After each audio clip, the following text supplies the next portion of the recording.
going to be able to talk. Got it. I was moving stuff around here on the desk a while ago to the right of the monitor there.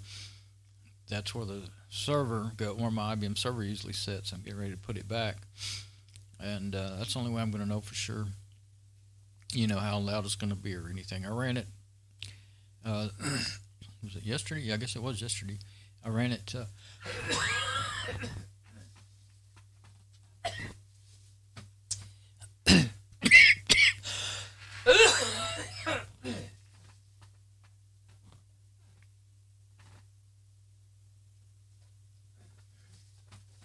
sorry, thought I had gotten my coughing over with before I started.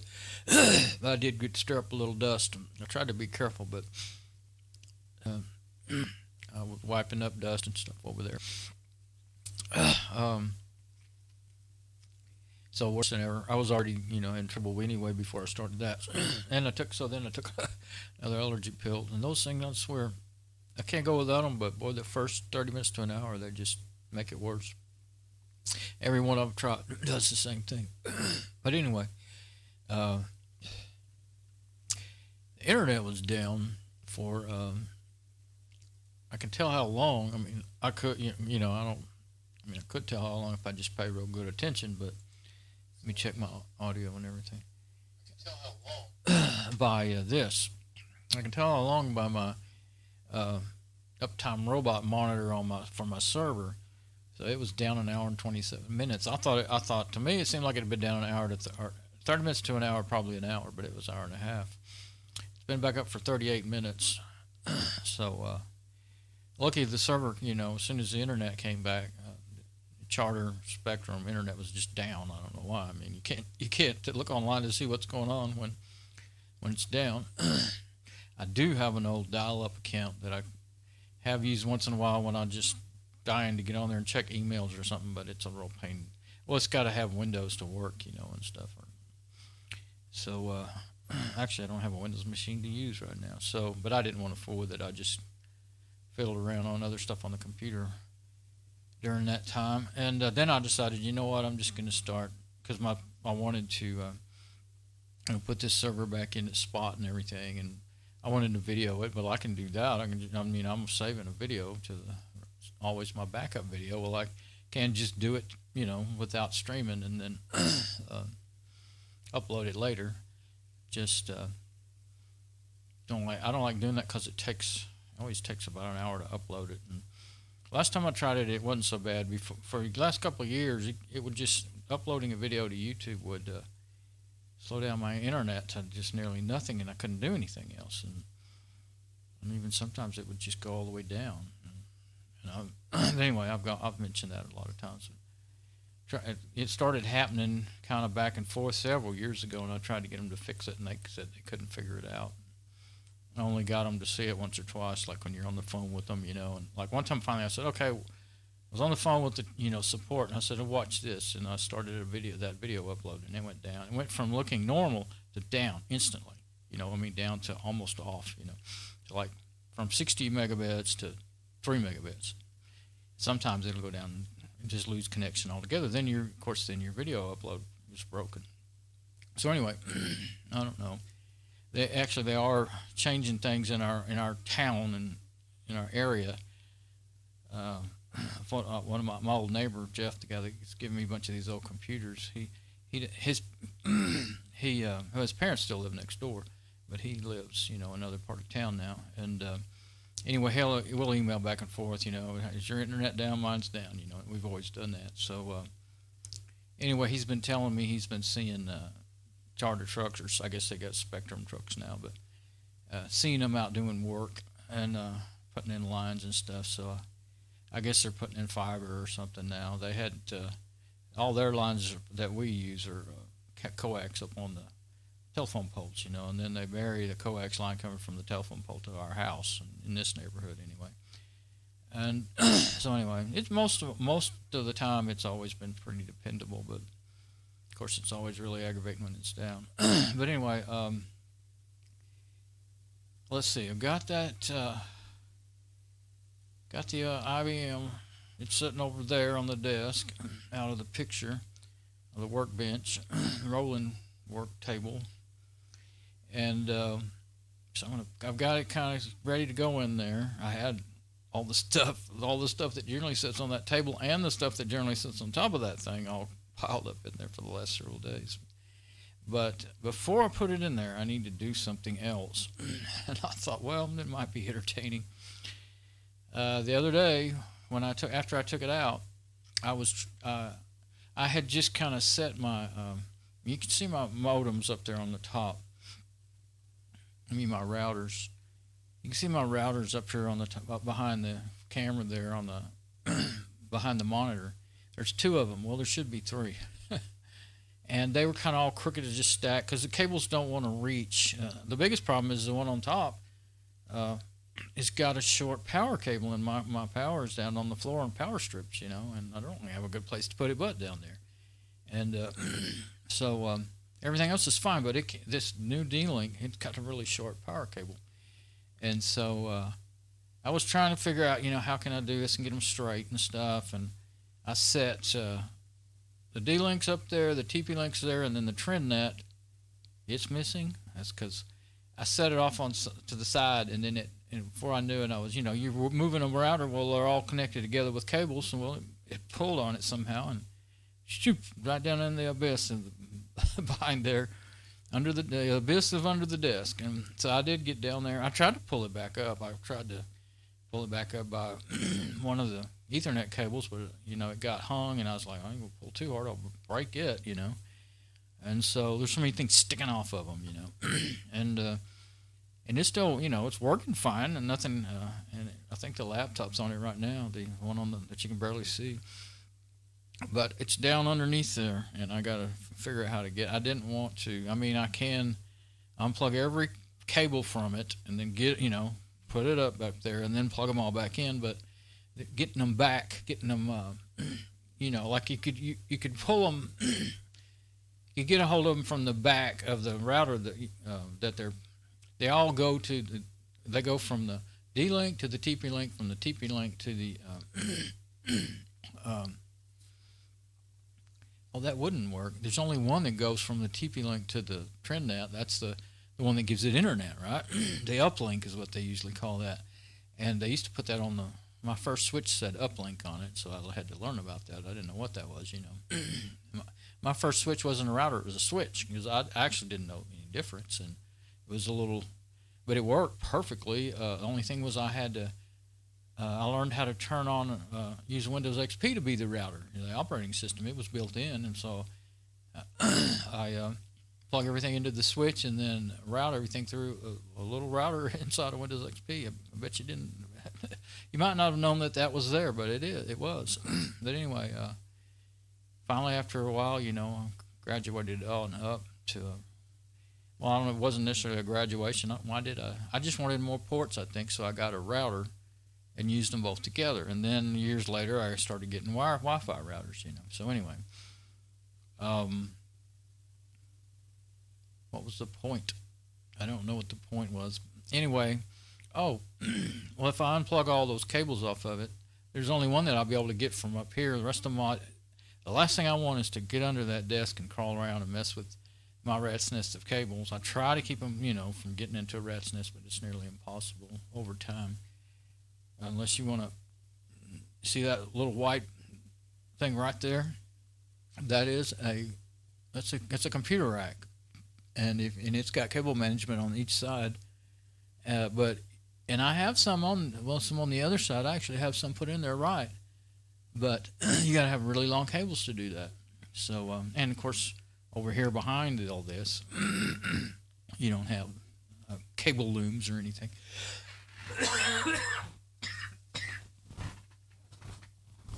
So I have a scheme in mind. I've got this pretty tough cord. Actually, this is the actual string. It's really tough string that's waxed and it doesn't untie easily. I guess the wax is really what that wax is for. That we used. Now that rack was not. Oh yes, it was. That rack came out of a telco office, and back in 2000, I got a job installing equipment in telco offices, telephone company central offices. And I went all over Texas and or around Texas and Oklahoma, not all over both of them, but installing. And it was really interesting because I never had a job doing that exact kind of thing before. I'd worked with AC and DC all my life, here and there, but electricity.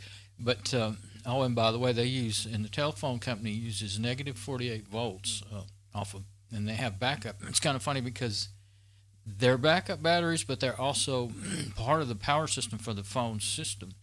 But like one time we installed an DC to AC converter, so when the power went out, they could run off those batteries. So they're like a dual purpose. But anyway, of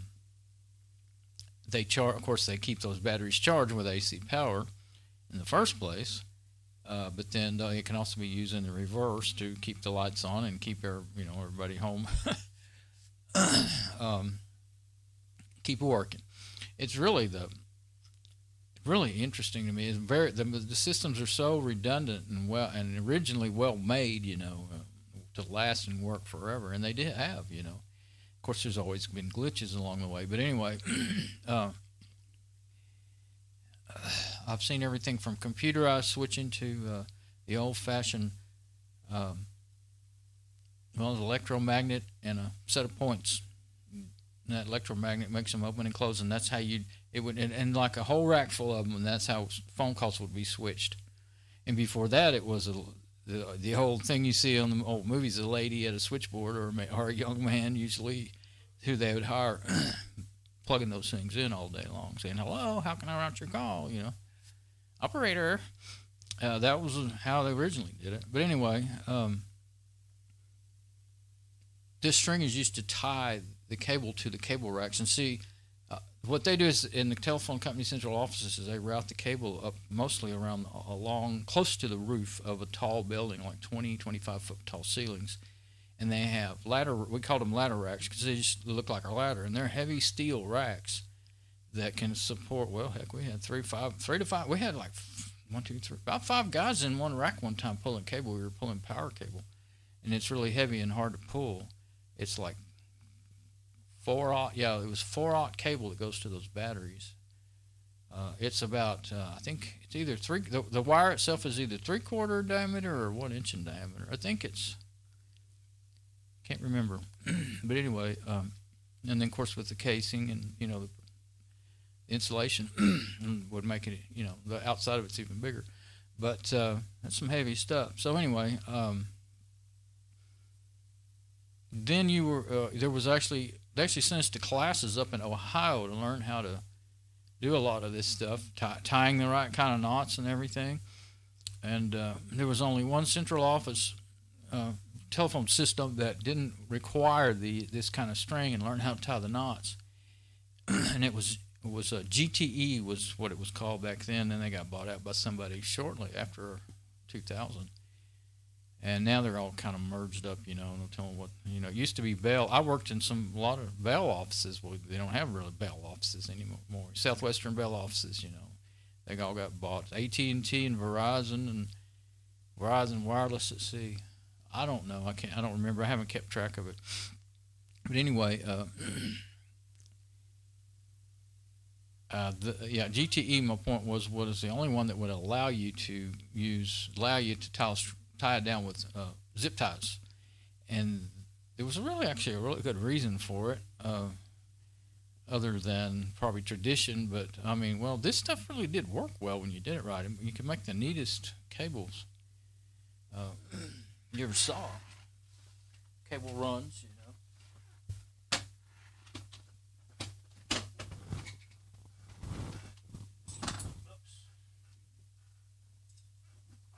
started. Oh, dadgummit. Everything I touched today, I dropped. Okay, so I would just, without explaining, I just grabbed this. This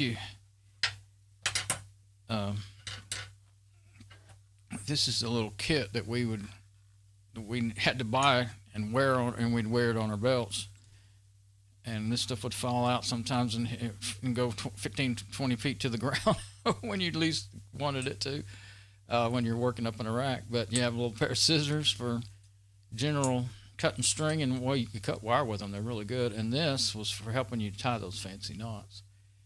And let's see, I guess if I switch to the other camera, I completely forgot. I was just sitting there talking to you're talking to the back of my head this whole time. A little cable stripping knife. Actually, I never had seen this kit before. I never had seen one of these knives before. It's really good for that. And the scissors that I was talking about and not really showing. And then the see, when you get it wrapped around a certain way, it's got a hook on the side, and then you could pull it through the knot with this. It's actually really handy. So but they would come, let's see, oh, I think it came in like this, and then you had to get this separate. But they would actually, with that in there, it would kind of help the knife not to fall out. But anyway, I didn't plan on going into all that. My history of my telco experience, a little limited, very short, but really interesting. But actually, I may use that right here while I'm doing this. So what I'm going to do is completely different.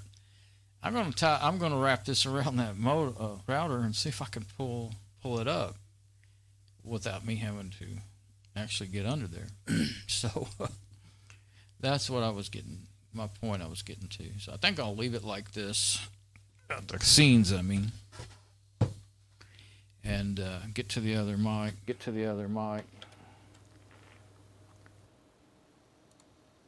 And we'll see if we're working like we should be.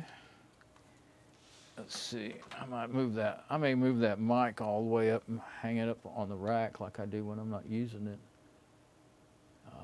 So that I won't be banging into it. Yeah, that was my plan, and I think it was good. That part of it was good.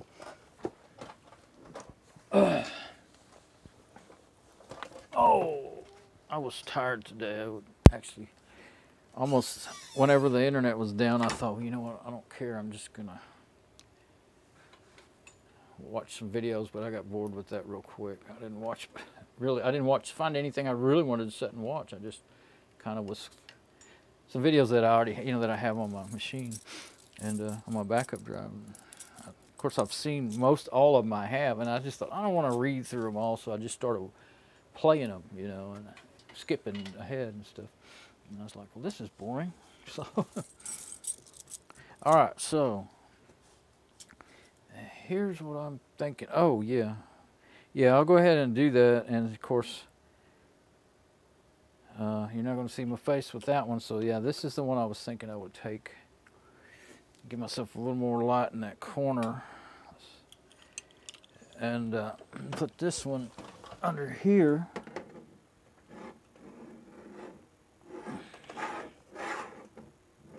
Can you see the blinking lights? Let me see what I can do to get it more out of my way. I don't think you can see it yet. I'll probably have to get some light down there, but there it is. If I can get it in front of the camera. There. I was trying to see it in the camera's preview. Right, it's working just like it's supposed to. But let's see. I don't know where to put the antenna, that's for sure. But be careful, I don't want to let it fall from where I've got it. I got it up there and I set it on a box under there. I don't want to let it fall from where I've had it and then not be able to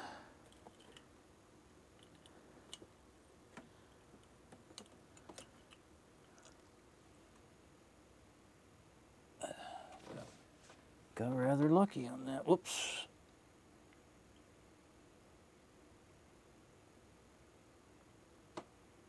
That one is a hard one to move. That tripod.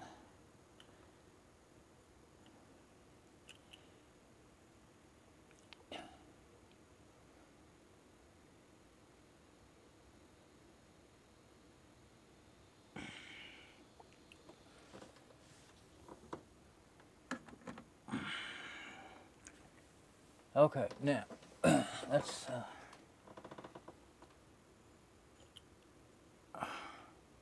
every time I move I gave up on trying to turn the darn handle and decided to, because every time I turn it, it goes 10 miles too far.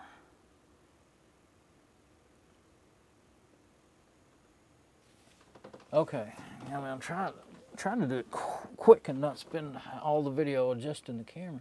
So, here's what I was thinking I would do. I think I'll set it back over there where I had it, because if it falls down towards the back, then I'll have to go under there. But I'm going to try to leave all the cables plugged in. And let me see. I think I will drop. I was thinking I would tie it. Well, I was thinking I would drop this down there and then fish it, grab a hold of it with the, but it'd actually be better to just drop some string down there, I think. Okay. Yeah, I don't have this worked out. Drop some string down there. Now, if it drops in a good enough area, then I can, I have to put a weight on it. What would be a good weight? I guess my scissors or that. No, that'll probably get hung up on the way down, my little thing. They'll open up. I don't want anything real heavy, but yeah, I think this thing, so I got a little grabber that I should be able to grab the string with. That's actually how I got a hold of one of the cords and cables to pull that. There we go. I just don't want this falling all the way off of there. I was thinking I would tie it. Let's see. I really didn't want to cut this because if what's the point in cutting it? So I'll give it plenty of slack. Actually, if I just put it, yeah, that should keep it from falling. I was thinking I would tie it. There's a, one of those cable holes in the back of the desk right close to the back where, like, if you have it up against the wall, you can still get your cables in there. And I was thinking of tying it to that, but now I don't really see a benefit in doing that. I'm gonna get my grabber. Have you ever seen one of these? It's got a little, I'm not sure which, can't really, yeah, I'm fighting everything. Okay, where's that thing? There it is. See those little prongs? When you squeeze the deal, it's like a choke, an old manual choke for a truck or something. You squeeze the little deal, it's spring loaded. So when you squeeze it, opens up, and then when you let go, where's my string? It's pretty dark down there, but oh, I see the little metal thing. If I can get a hold of it, it might be easier to get it than the string. Yeah, it's down kind of below. I would move the camera. I started to, but I also thought, well, it's going to be so much. Okay, I got the string. Yeah, but it let go. But it got it close enough. Well, let's try it one more time.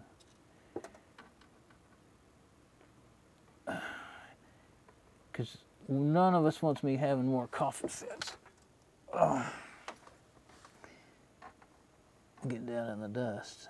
And I clean this once or twice a year, whether it needs it or not, but it needs it a month after you clean it. That's how bad the dust is here. And I swear, the garage, I have another desk that actually a neighbor left out on the curb, and it's actually a nicer desk than this one. The drawers were broke. I saw the drawers about a few days before the desk showed up out there, and I didn't get them. I thought, those are nice looking drawers, but they were broke. And and I didn't get them. So anyway, then when the desk showed up, I got it. So it's missing drawers, but now here's my plan. I'm going to wrap this. I've got to do something with that antenna, but if I do it like that, it'll probably get hung on stuff. But it's going to get hung either way. I think I'll do it like, nah, let's do it like that. And I'm going to wrap this kind of around about the center of this thing. And I'm just leaving that on there to make it easier to keep from losing the end of the string. And if I pull it that way, then maybe, yeah, this is a giant needle, I guess. It's not the way it's intended to be used, but hey, improvising can be good. Okay, I wonder if I need to, I was wondering if I need to go around like you do with a package. I guess it would hurt. Keep it more in the center. I don't know. I think that's not too hard to do. Okay. See, I think now I do need to take this off of here so I can tie it. The camera is a little too high. There we go.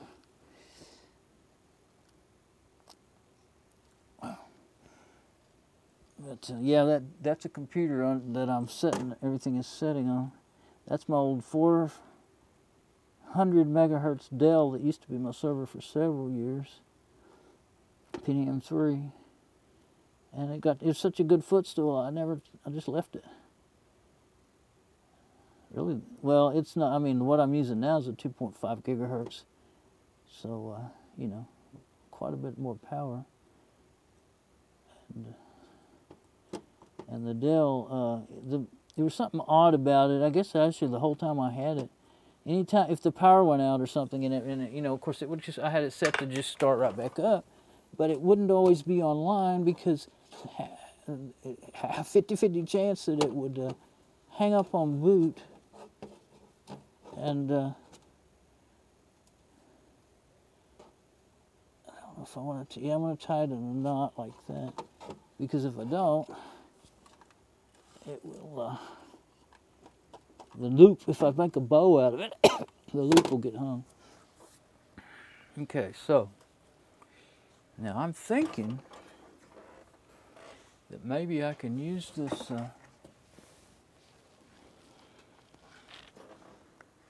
camera and light to actually help me.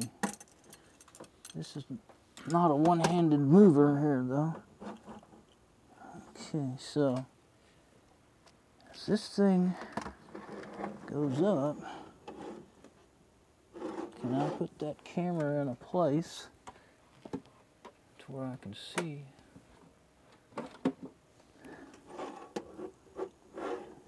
what's going on? Hold on to it with one hand, move the camera with the other. I don't know if I can get it up under there or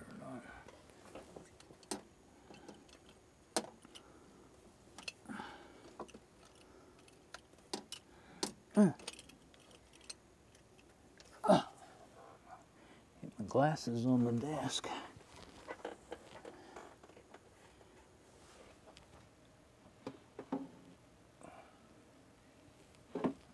Okay, so I think I can really use the camera that way anymore. I'm going to leave that flashlight just where it is, though. I think I'll get the camera and bring it up on top. Maybe I can look down with it. Then if I need the if I, you know, think the flashlight would help, then I guess I can get it and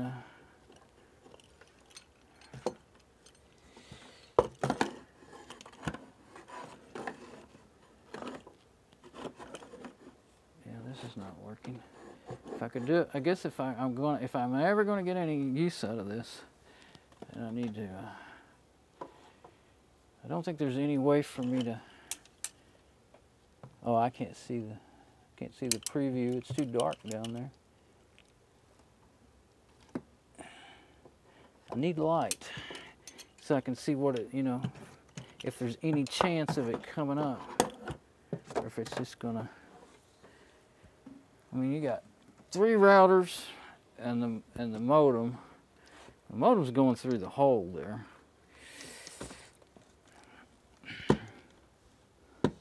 In the desk.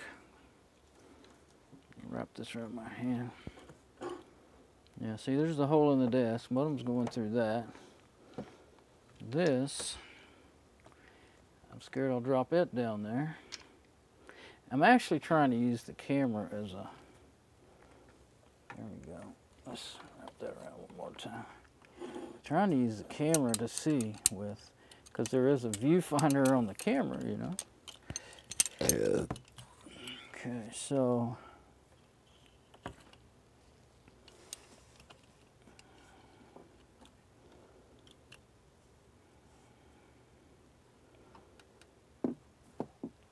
okay, it's right there. I think I'm just making it a lot harder.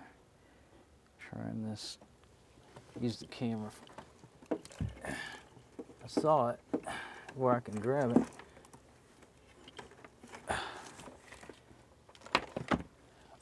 Got the string all tied around my hand on purpose, and now I can't let go. All right, now, what are we under? We're under a heavy cable. That's a power cable. Maybe if I go the other way. Oh, I think I actually got it loose. So I think we might end up being successful. I'm trying to set this thing on this.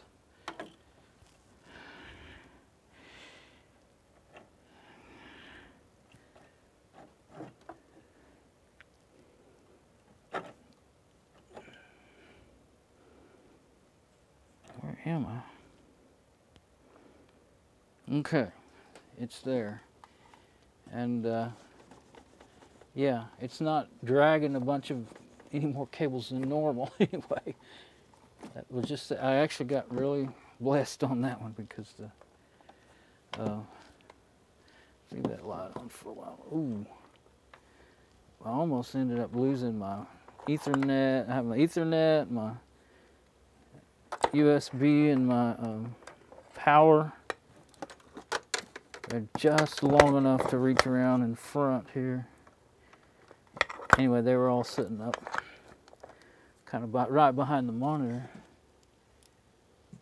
Should I leave the string on there for the next retrieval? Well, let's hope I don't pull. Well, let's leave it on there until we're done resetting everything. See, what I was gonna do, what I was thinking of doing was that right there, when everything went to pot the last time. So, okay, yeah, my preview's still playing. I didn't even remember to turn it off, but it looks like. So, yeah. I'll turn it off now because that machine probably needs a rest. Okay. I'll just put my flashlight back over here where I can get to it. All right, I can't believe it. It worked. Okay, so yeah, this thing is made like a house. It's got a pitch roof and everything, this D-Link. So, but I don't want to mess up. See, I don't want to interfere. The Wi-Fi is not turned on anything but the D-Link. I can't raise it up. Well, maybe I can. Set this underneath it. No, it's at this absolute max setting. Normally, I just have it setting by itself, where, you know, in this position. And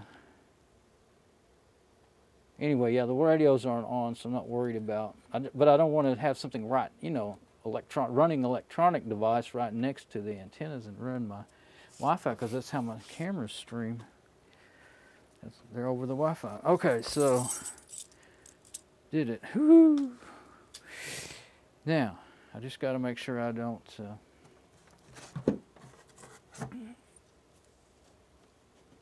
That's all wrapped up around everything. Big time. I don't do that. Just the slightest little move. That's what happened to me last time. But this cable is wrapped around. I mean, this cord is wrapped around. I mean, it doesn't matter. I can just pull it out.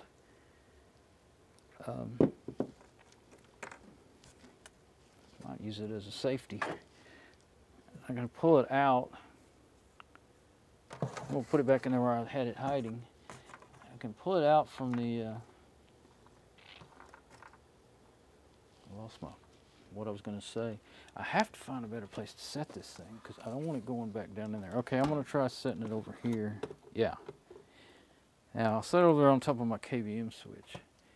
And as long as these two, that one is, it keeps wanting to tilt up the whole time it's been sitting here because of the weight of the cables.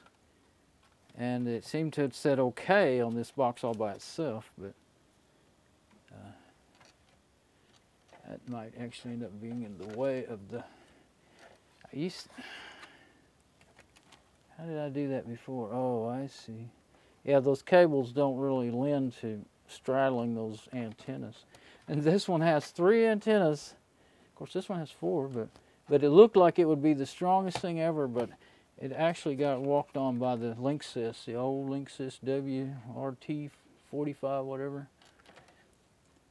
WDRT, I can't remember the right letters. But yeah, I can't even raise it up. That's why I did that. Okay, but if I can just get that one so that it's not out there where the server's going to hit it. This has got lots of slack, so I'm going to end up, I used to have this down in there beside the server, but it was a pain to reboot it, so. And, well, that cable's okay, but see if I yank on it, it's wrapped around enough stuff, I think. It's long enough. It's just wrapped around something that makes it want to yank that down. There's lots of better ways to set things up than the way I got it, but. And I went through them not too long ago. I went through all those cables and reran. Well, I wanted Cat 6 cables on the actual gigabit connections, you know, or Cat 5e it's got. So I rerouted a bunch of cables and made sure Cat 5es were on all the machines, or the 2 machines that had those kind of Ethernet adapters. And well, I didn't need my little tool for any string tying yet. I'm not done yet. Okay, so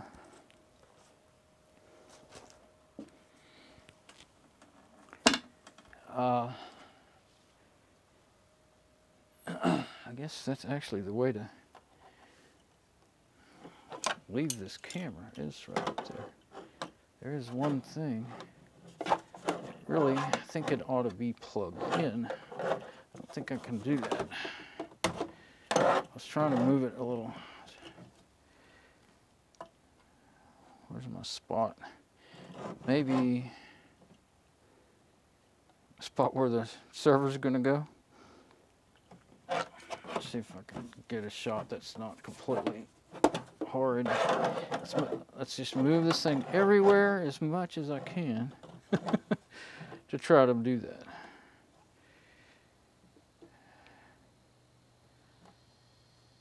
Yeah, no point in that. Right there is that box with the cover on it, so there's no point in but there's where it's going. You can see where things have been slidden across it that scratched the heck out of it. So I think that'll work. But I don't have power to that camera, and the longer it runs, the more it goes down. So let's see if I can plug it up. Well, there's 2 cameras plugged into that extension cord, so naturally, it's I don't think it'll reach. It's so close, yet so far. Because the one in the back, it's yanking on it.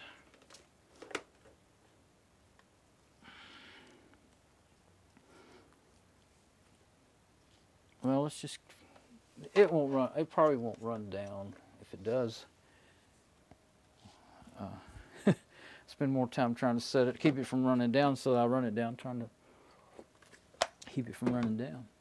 All right, let's see. That string can stay there because even though I can't see that with the machine in there, well, actually, I guess I could take this string off now because I like having it on there. I'm going to leave it on there because if that thing did fall again, I'd be all rigged up already. It might end up being permanent. It's all wrapped around that, though. Well, I can always cut it. If I really do want to make it permanent, I can cut it. And, well, I can't get it off of there. I might be able to wrap this thing around all these spots. get it out of there. Yeah, I think I can. Okay. Boy, I don't know how in the world, that's a mystery how strings and cords do that. That thing was wrapped 4 to 5 times around those cables. Just by what I just did. I can't exactly say again what I just did, but by what I just did. Okay. Now I'm just going to leave it down there so that it's. Yeah, if it fell, it would probably yank it right off of where I have it set. So, you think that stuff won't happen, but it does. Put it down there. I don't think it could go anywhere. It might knock stuff all over the place. Okay. Server.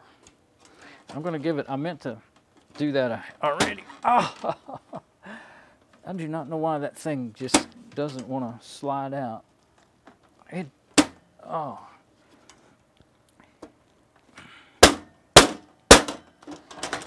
Dang it. Okay, I'm just looking over the wiring right quick. I would grab that camera, but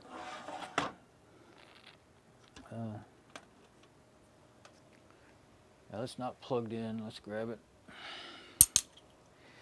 Okay, so the wiring. Okay, there's the hard drive, DVD or CD, whichever one that is. The extra wires that goes. There's a front cage in there that you can actually put a hard drive in and take it out. There's a little caddy to put it mount onto the hard drive, and it just snaps in and out. All you have to just take the front cover off, and there's a little button back here. Looks like it's too dark to see anything or something. Little button that you just pull that and it releases it. And of course the fan that I put on there, the heat sink that of course was normal, and then I went ahead and plugged it into the case fan because this is a 4-pin fan, and it was originally 3-pin. And I did a bunch of research in my previous videos, and it did make sure I wasn't going to blow the motherboard if I plugged it in, and it works. They say it'll just stay on all the time, so I guess it will. Oh yeah, is there anything? No, there's not. Even though that's all close, nothing's actually going to be in the fan.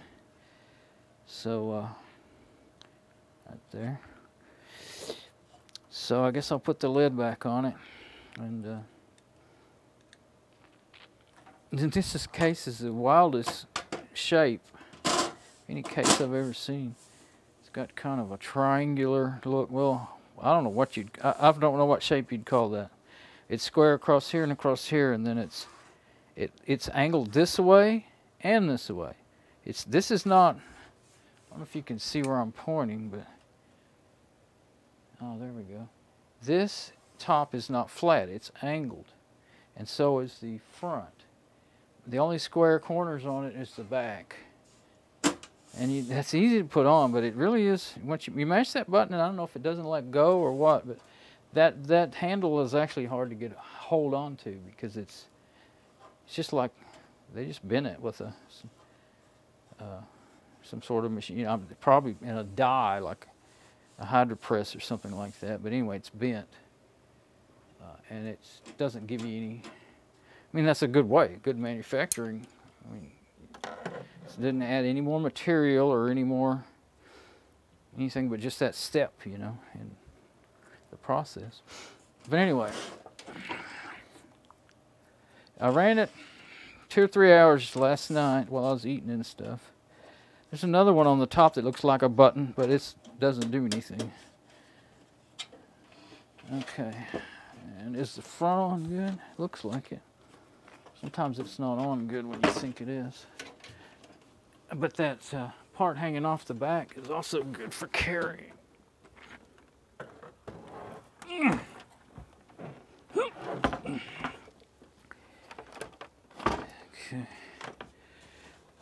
Now I think I can lean it up just enough to be able to plug things in, but I got to hold on to it, that's for sure.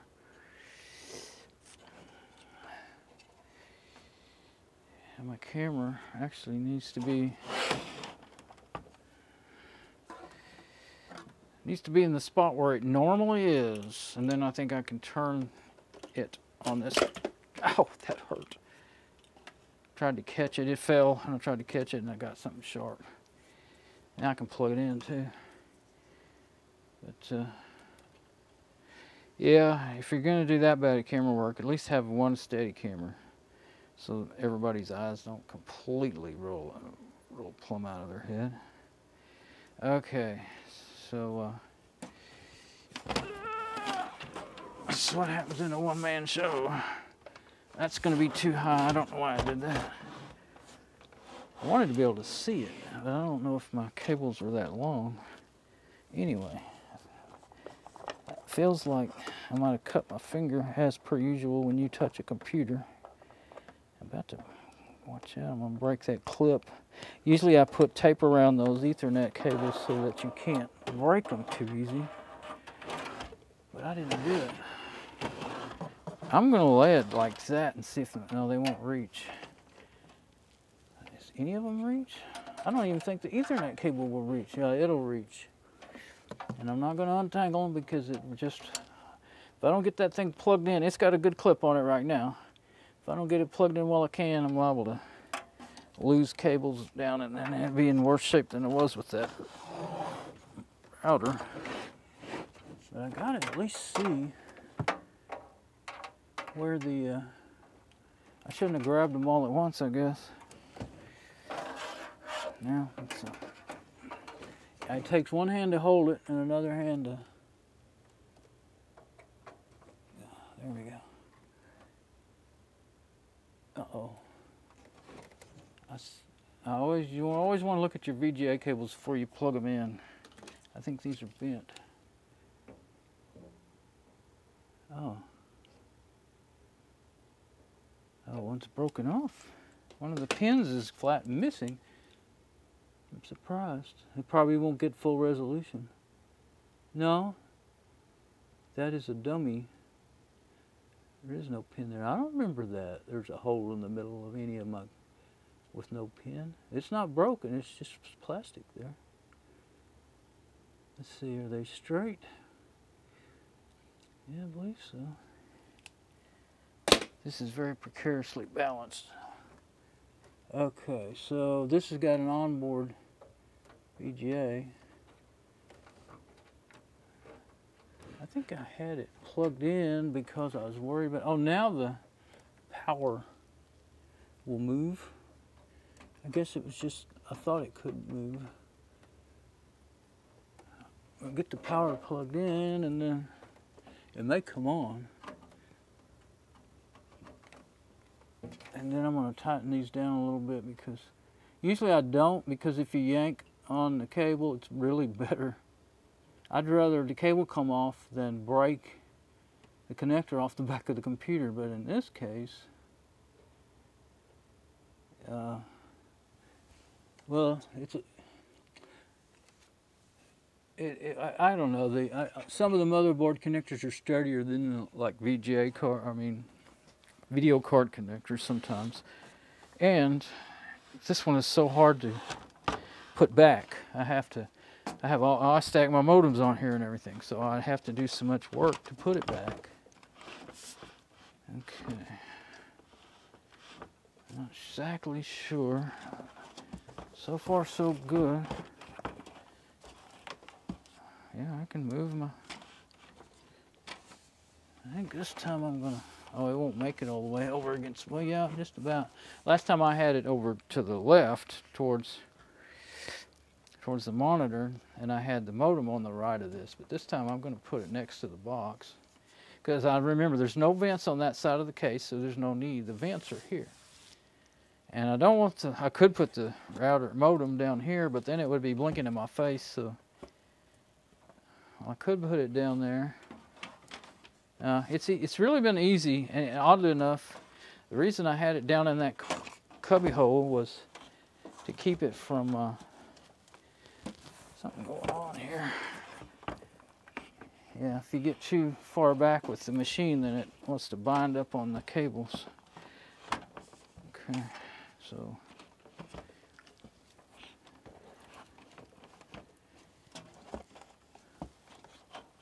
That's the bad spot. Okay. Yeah, there we go. Okay, so anyway, the last several days it's been up there and pointing that way, and I would have thought that would blink.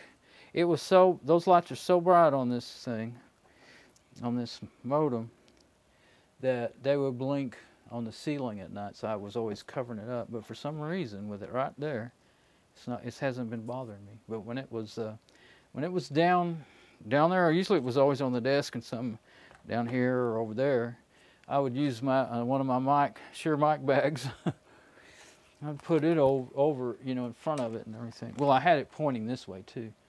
So going on about silliness. So anyway, there we go. Trying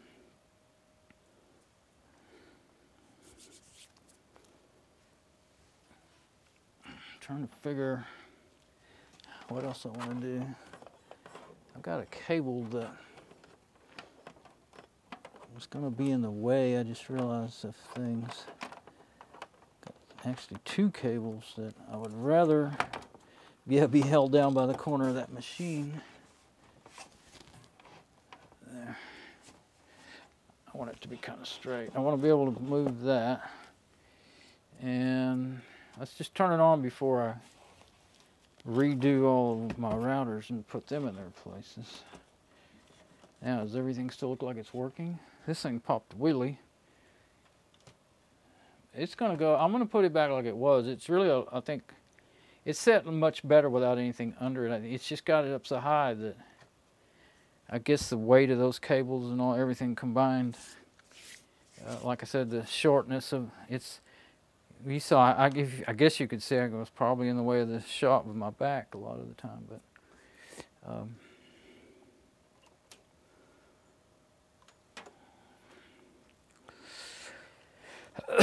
I'm not sure where to put this now. I was going to put it over there. Yeah, that's to where you can't see it at all. Guess I could hold it, but usually I'm not good at, especially when I'm doing things, I'm not good at remembering to hold still. I was thinking we could get the lights as it comes on. I don't remember where they are. I'll just do that for now and then move it again in a minute.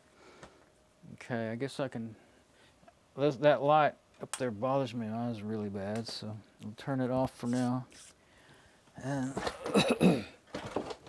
I'll need it again when I start messing with those modems, routers again. But I don't know if we'll be able to.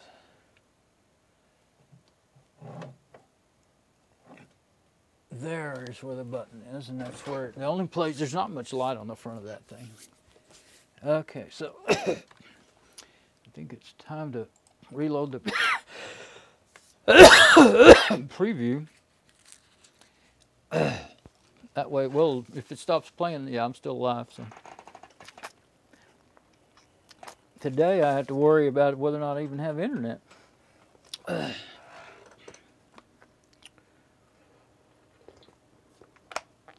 Yeah, I meant to. My hair's not thick anymore. It used to be real thick. I meant to at least run a comb through that, but oh well. Okay, we'll switch over. That's just how we want to leave the cameras and everything. And let me make sure the sound's still working and all that. We'll switch over. Okay, and I'm going to leave the preview going while I'm off. See, I got to switch my KVM switch over to the server. And we'll boot it up. Now, this is still just Fedora 23. All I've done after all this time, it ended up just putting another fan in it. I figured out that it was going to be okay to run. Oh, wait, I won't stand up that thermometer until I'm done. I'm afraid I'll break its little leg. Okay, so, oh yeah, you won't be able to see it boot up. Oh yeah, no you won't, yeah you will. You'll see it, but it'll be washed out. I'm on the wrong machine, great. I was like, it should have came up by now. may mess up its video. Yeah, I think the video is going to be wrong size now. I don't know if it'll fix itself or not. I may have to reboot it. Let's get out of the balloon. That's a balloon blowing up. It don't look like it anymore, but it used to. It was colored blue and white striped. I didn't know for years when I was running Fedora that their icon was a hot air balloon, or yeah, I guess that's all they really use anymore. But that's what that shape is based on.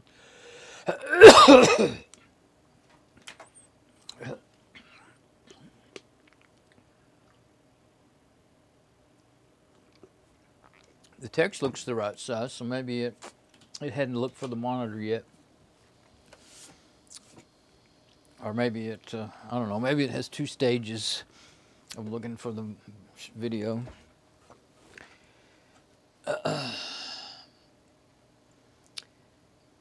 But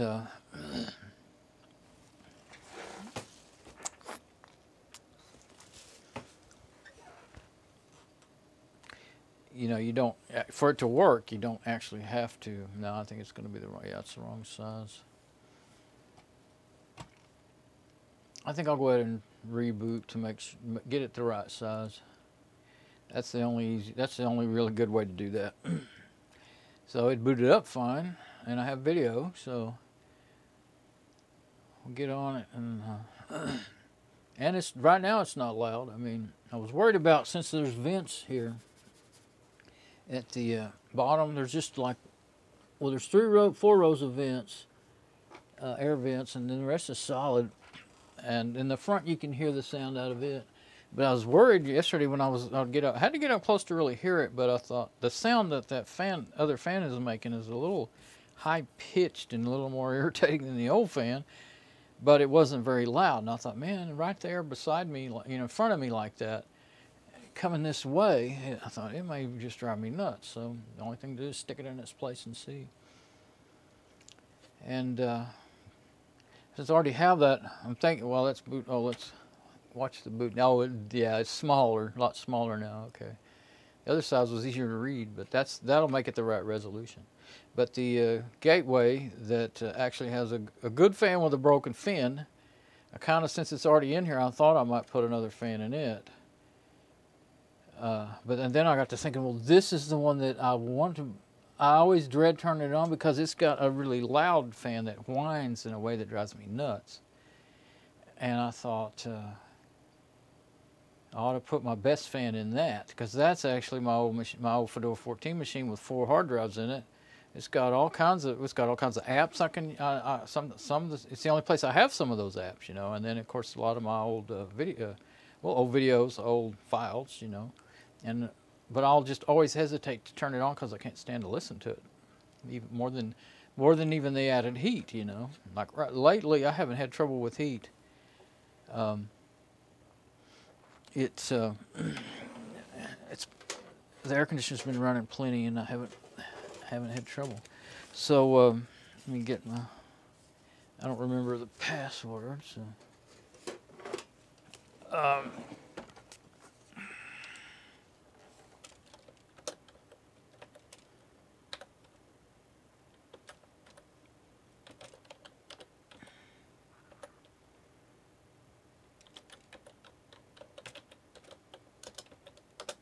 See if I got it right. It takes a while to tell you messed up. My fingers are jumpy.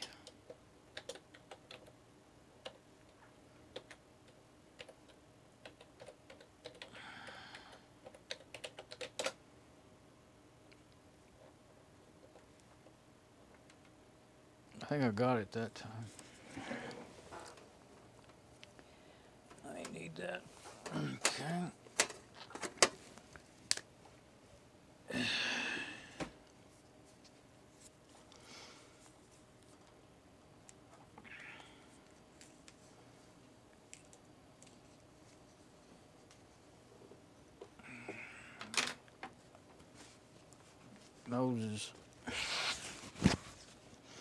needing attention here.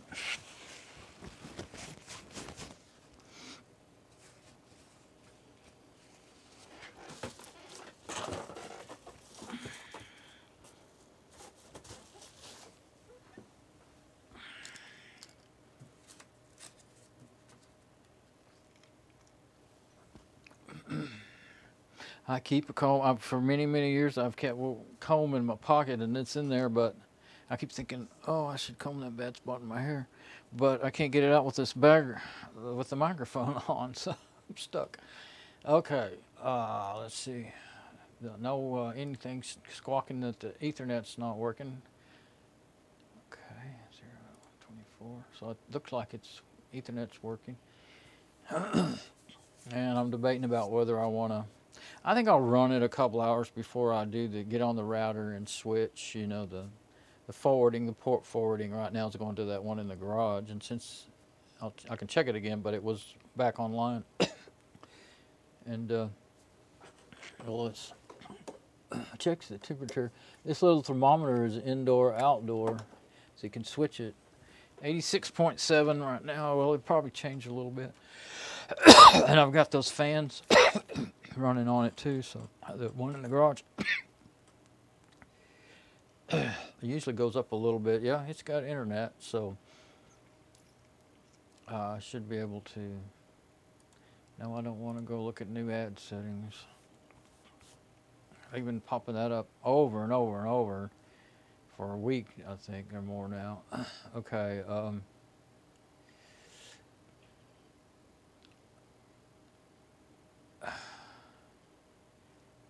So it's got internet, and what do I do?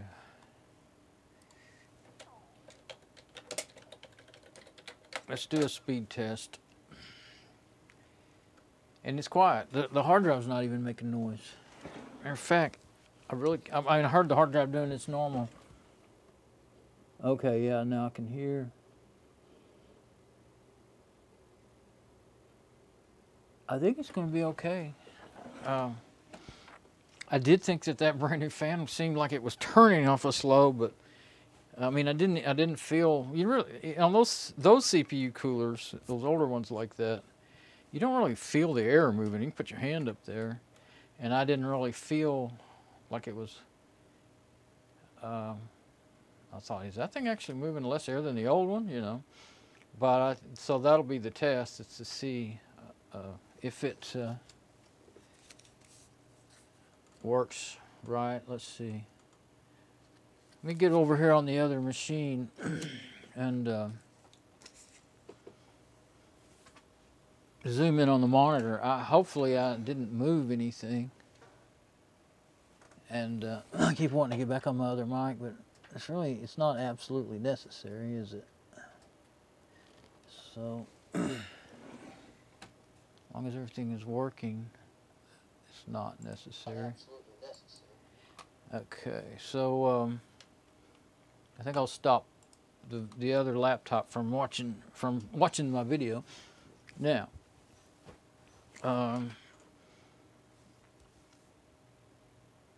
oh yeah, I should put my. So let me get zoomed in on the. Well, let me do this first. Let me move this other camera. I mean, we saw nothing but just some little lights coming on, so might actually want to go back towards me again. The next thing I might want to do. Oh, that box has really moved. There. This camera needs to be plugged in, I'm sure, by now. So. It sure does look crooked.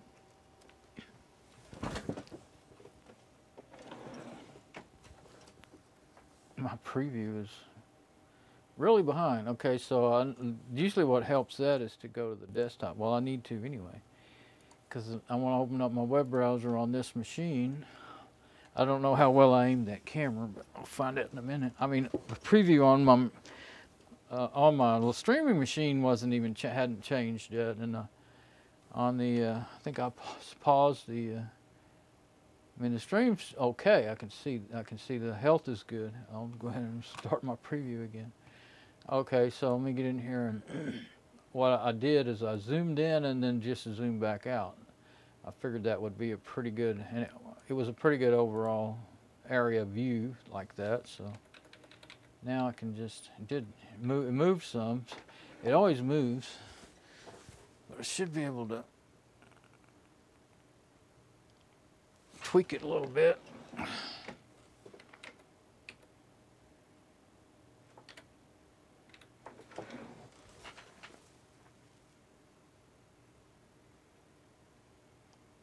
Pretty hard to do. I think I'll go out a little bit more.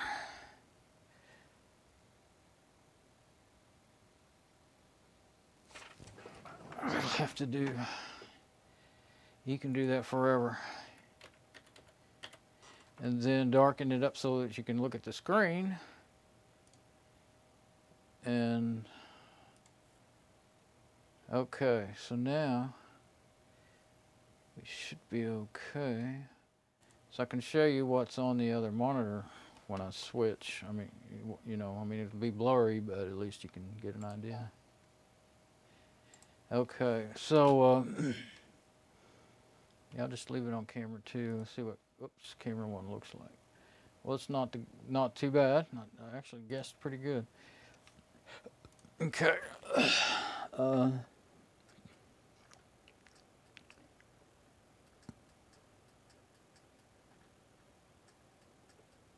Now, okay, now I hear it a little bit. I don't know that it actually sounds all that different than it did before now. From a distance, I'll put the mic up there at the bench.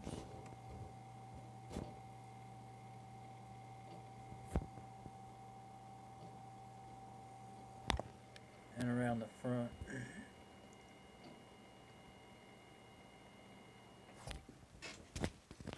I can hear it. It seems to make a little more noise now than it did when I first started up. But I could always hear it if I was quiet, you know, in the room. And I guess as it warms up and everything, find out whether it's going to bother me.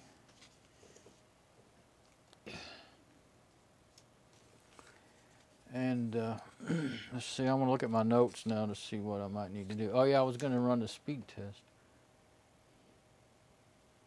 Trying to remember. I looked up there one time. Did a search for open speed tests, and I found some neat ones. For years, I've used one called speedtest.net, and I used it before. Well, I always call them Charter because that's what they were since I had them until just a year or so ago.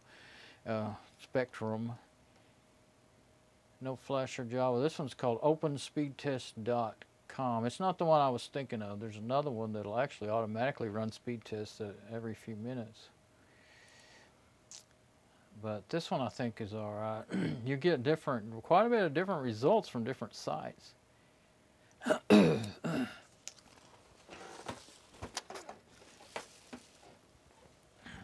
But it's running so far. Let's see what we get.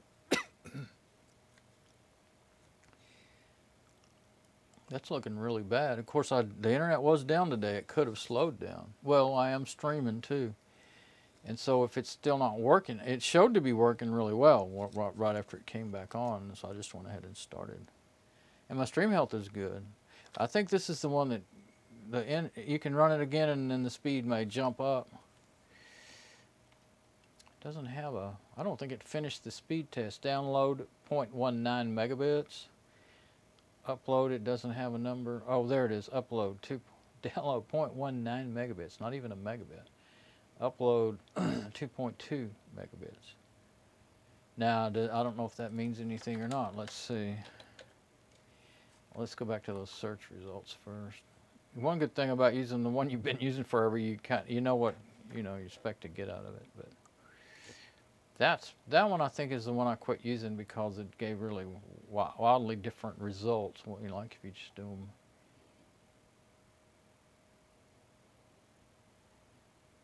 The other one is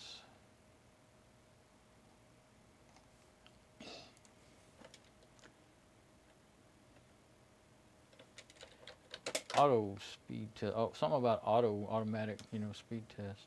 Test my net, that's it.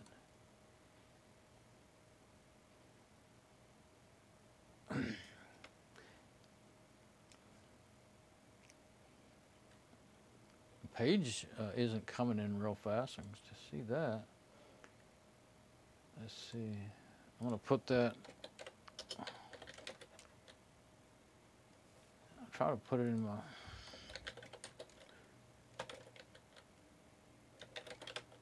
I don't think I have a folder for internet. Oh yeah, I don't have hardly anything in there. Let's see.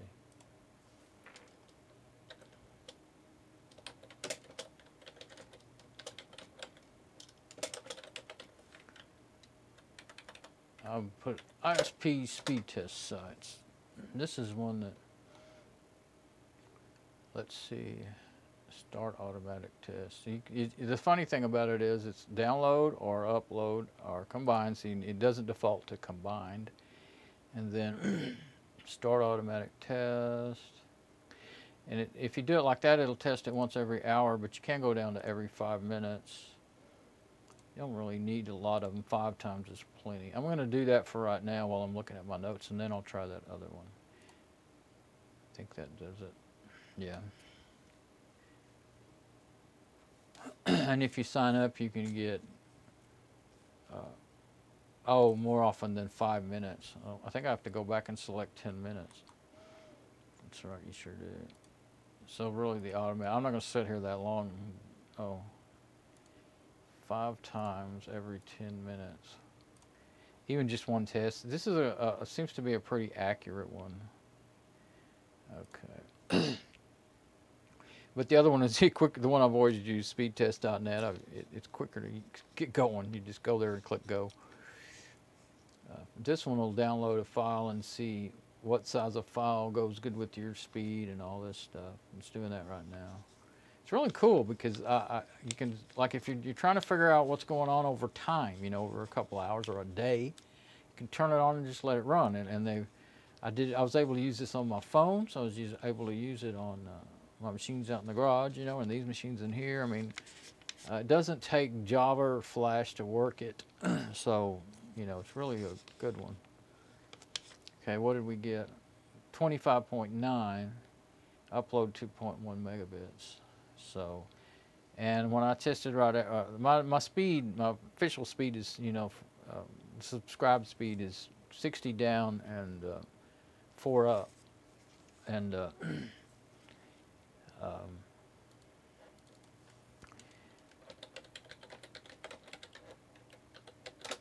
so, I mean, this could be, I have tested it. Well, now here's the speedtest.net, and this is the one. One of the reasons why I thought maybe I should use something else is because this is the one Charter likes. So maybe it makes them look the best, right? So keep trying to read my list of things to do here. I know there's things I don't want to skip, but everything's working. Stupid things about cookies. I'm so tired. I don't even have the cookies blocked on these machines right now. Okay, this one's actually looks like, no, it's going to be about the same. No, a little higher. But it's not going to be 60. It was 68 when I first got back, when the internet came back up. But it's slow, but I guess it's still enough to stream because my health and my stream has been good. And probably that's actually too, if it's going to be around 3 megabits, that's about what I would expect while I'm streaming, because I've done that recently when everything was fine. But yeah, the download speed is not right, and that's not because I'm streaming, because when you're streaming you're going up, you're not really bringing much down. So that's probably because of whatever problems have been going on today, but it is working. So let's see if I can screenshot that. And now let me just look at my list so that I can figure out what I'm going to need to do. Oh yeah, my first one is about my fans and stuff, and what all I wanted to do about that. And then I had another one that I was wanting to do on the IBM once I hooked it back up. There's those bench test apps that I like so much. One of them's called Hardware Lister, HW Lister, but there's a bench test app that I was thinking I would like to try to put on here, but I don't have the name written down here because I couldn't remember it. It's in all of my things I've saved. Let's see if I have Hardware Lister on here, though. Yeah, okay. I thought if I ran a bench test, I could work it and see how hard it would work, you know. Let's see.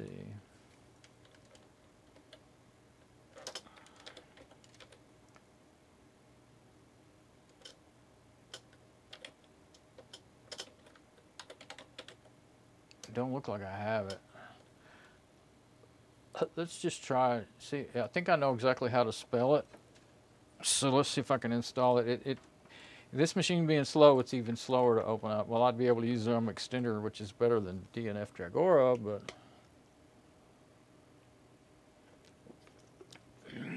I had thought that I might even do. I don't think I can do remote desktop on here, though.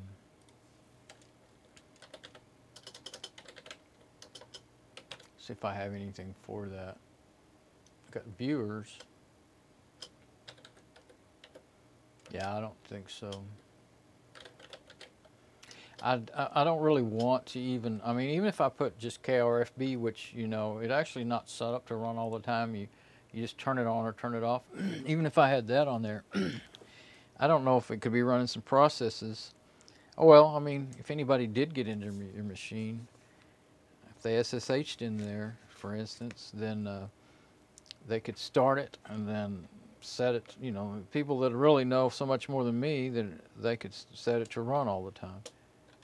And then they could control my server. So I haven't, just for security, I didn't install any remote management on this server, and or, you know, remote desktop or anything like that for security reasons. And so I might as well stick with that. The monitor was not fitting. I thought sometimes you could turn it off and turn it back on and it'll make it fit, but it didn't. So, but it's not cutting it off completely. It really is hard to see, though. I'll just pull it over to where it doesn't cut the words off, and then do, oh, that's as far as it'll go. Oh, no, it ain't. It's just moving a little slow. Okay, now, needs the root password.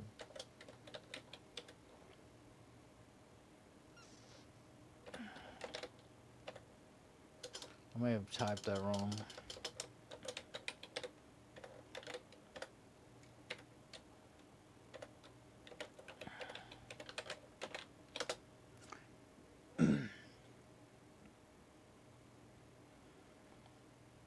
Yeah, I think I got it.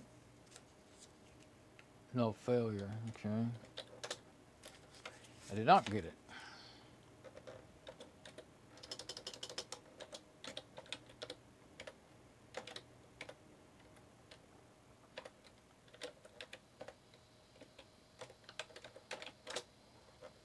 There, now then. DNF, HW Lister, I think, is what Hardware Lister is, the word, you know, the word to install it with. Yeah, I think I get it. Hardware Lister available. Oh, no, it's not. Let's see, how do you do that?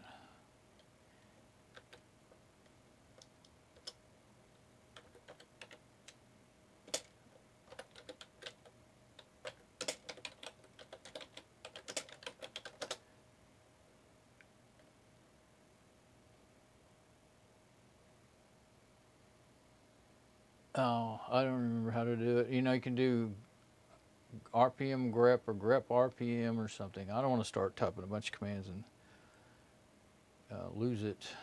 Let's see.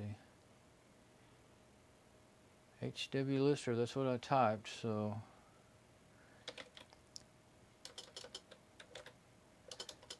I'm going to try help Hardware Lister. Nope. All right, this is not going to work. I just can't remember enough commands to. I'll try help hardware lister. Oh, and during that test, I was watching my video on my Dell 6000, but watching just one machine watching a video wouldn't bring it down to 45 megabits. No way. So let's go to Yum Extender, and what about DNF? Yeah, there's Yum Extender DNF, but Yum Extender actually has a whole lot better search to it than the DNF extender, DNF Yum Extender, and so it's on here, so I'm going to use it.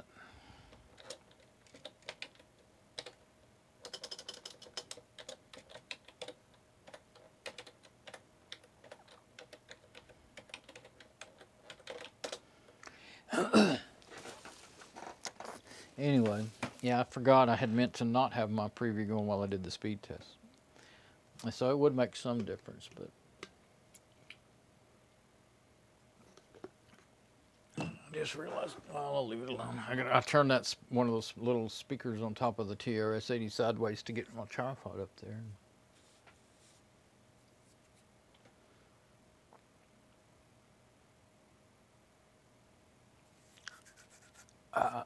Is it done? Yeah, it shouldn't have, probably won't have any up. Well, it could very well. Oh, well, this is Fedora 23. No, probably not. There's a few here and there, but it defaults to searching for updates, but it's on, it has, I was going to say it wouldn't because I have it set up for auto updates, so it always stays up to date, but it wasn't plugged in for a week now, I think, just about. Let's see, hardware lister. Well, let's try HW lister.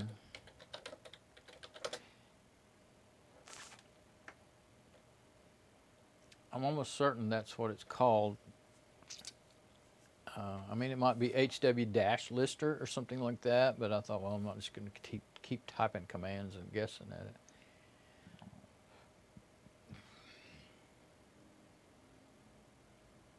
And that other app that I like so much, well, that's searching. I think I'll just go ahead and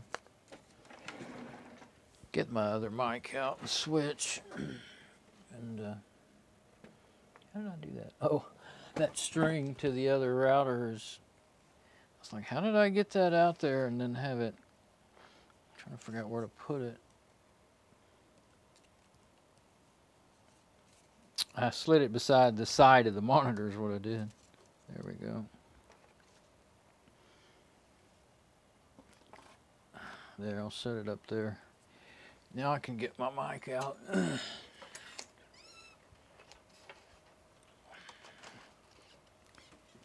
There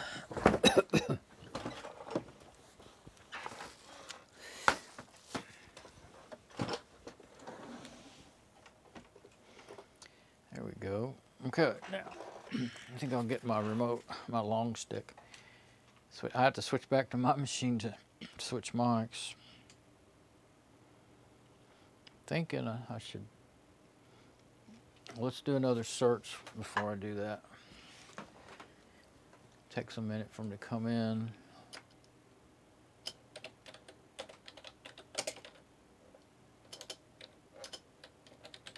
Hardware lister. I thought that was not the way to find it, but it might be.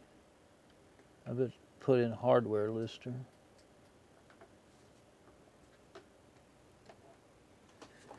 String. I just realized where I left it.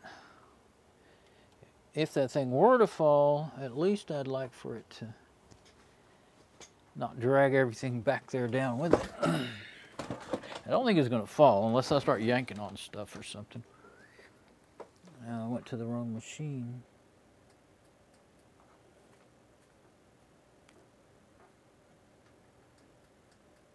Okay, now. There we go. Okay, all I need to do is switch mics and leave it on the same. Okay, we should be on the SM58 now. And I'll just was thinking to myself, well, I can move it when I need to cough. And I can't move the lapel mic, it's on my shirt. Oh, I've unpaused the audio. That always confuses. You can mute and unmute the audio, but with the video playing or not playing. So I'll unmute it and I don't hear myself. And I'm like, what's wrong, you know? So then I've got to realize, oh, the video's not playing. But you have to reload it to get to where you are now, because if you just hit play, it'll start back up where it left off. So, oh, it's 85.6 outside. Looked up there and I saw that high temperature and I was like, what? I forgot to switch it back. So that really is the real temperature then out there. Say it's 90 in Fort Worth still. Usually there's not quite that many degrees difference, but sometimes there is. It's usually a 1 to 3 degrees cooler out here in Azle than it is up in Fort Worth, where the temperature comes from, my desktop temperature. Okay, so I was wondering, while I'm over here on this machine, I'll get on this desktop, and while I'm over here on this machine,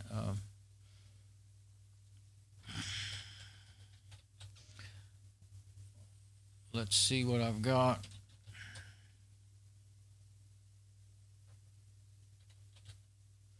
I don't think I have anything that you can search for.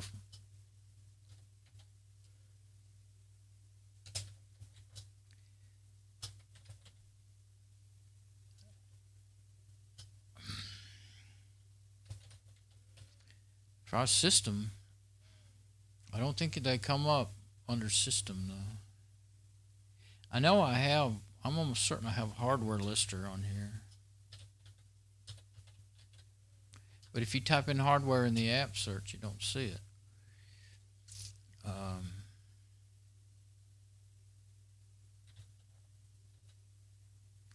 RES? What resources? RES or REC? Yeah, RES, I think. Whoops. Yeah.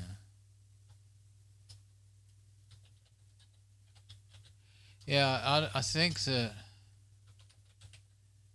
you look under lister and I don't have a, maybe that's the one I can't install in Fedora. Maybe looking for the wrong one. So, oh yeah, all my data, if I want to look through my anything I've saved, I'd have to go to my backup drive. I guess that's what I ought to do then. I'll go to my backup drive and go to my documents and see if I find that right quick.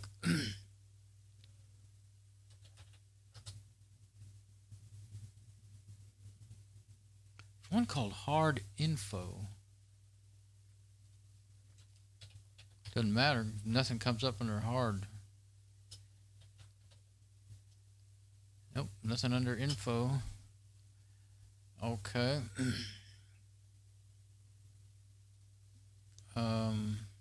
Oh yeah, this is not my Fedora 23 system. This is the brand new system that I haven't installed every single app. So there's a good example of apps I need. Let's see.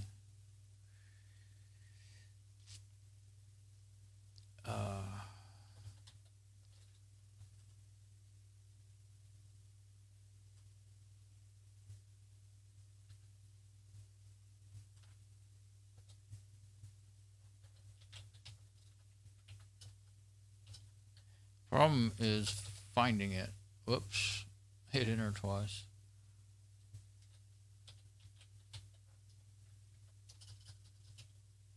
I meant to hit APP. Yeah, I mean, I can't just, you know, I'd have to do an actual search, which I can do, but trying to think what is the easiest way to find it. Hardware, I guess, and then I just don't know what folder is the thing.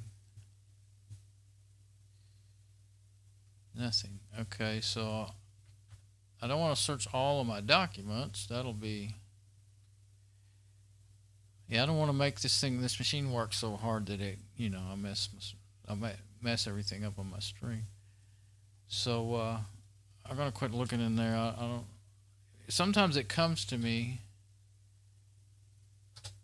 sometimes it escapes me what the names are, you know, to be able to.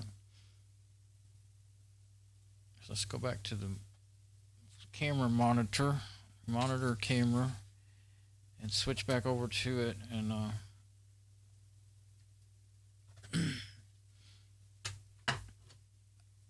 I'll write that stuff down. Oh, hardware lister comes LSHW. That's what it's called, not whatever I thought it was. Or there's one, hardware lister is LSHW. It has a GUI and a GUI, graphic user interface. I don't remember if you get them both. That's what I was wondering. I think you do, so I'm going to hit apply. And we'll look and see. LSHW. Let me write that on this note. I've written that down so many times. Oh, that's not the note.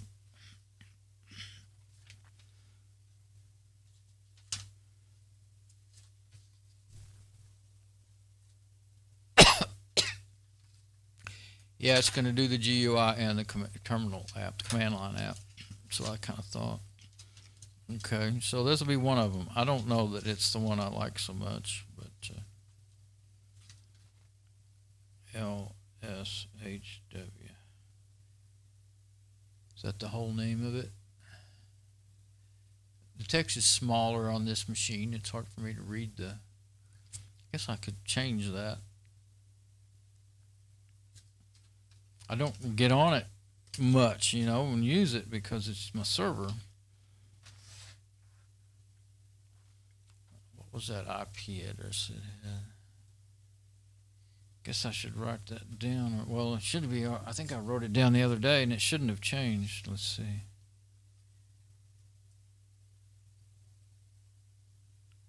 Yeah, but it's still got the same IP. So when I get ready to put it online, then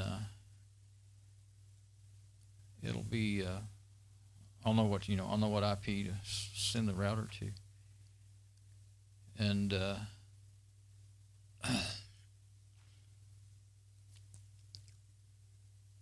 yeah, I'll put all my.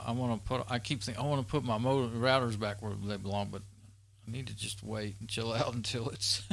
I'm sure that everything's going to be okay, like where I like to keep them. Because if I stack the things all on top of that thing and then find out I got to move it, you know. So I'm installing LSHW, and I guess I don't have. Let me look in here.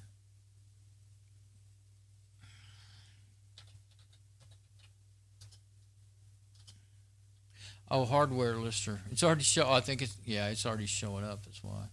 It's close to being finished. Let's see.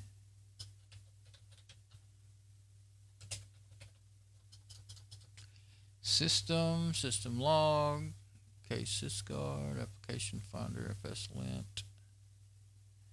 Yeah, there's just not much on here. It's weird how it's close but not quite.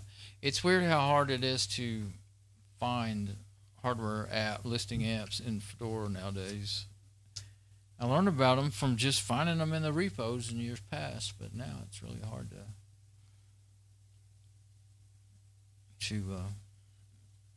I mean, it wouldn't be if I can remember the names, I guess, but that's another story, I guess. Looks like I noticed like a light change on the laptop, and I looked over, and it's really, really dark. I did set it darker. Maybe I set it too dark. I thought it would look better on the whiter screens. It's just not quite done. Okay, so I don't see anything that I can run. No, it didn't. Oh, well, it hasn't moved yet. Info, media info. Now, there's an application in Fedora server called Cockpit that you can do a lot of administration to it, and I have that installed. But it's actually, well, it can be used locally or remotely. But of course, I don't have the remote access turned on, so it won't. And I believe I even tested it to make sure. Tried to do it and couldn't. Yeah, one little app, and it takes forever to install it. Okay. So I don't know if I don't think I'll install any more apps right now. Maybe later.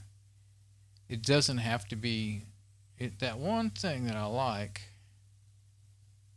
If I can remember where it was, where I wrote it down.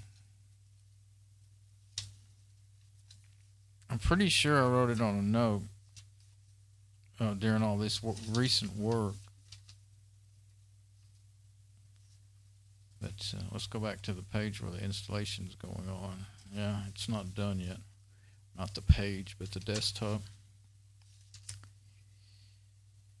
And I'm looking at the notes that I have that I just kind of, actually I looked through and saw everything that had anything to do with Fedora 23 or IBM and stuck them together earlier today or last night or whenever.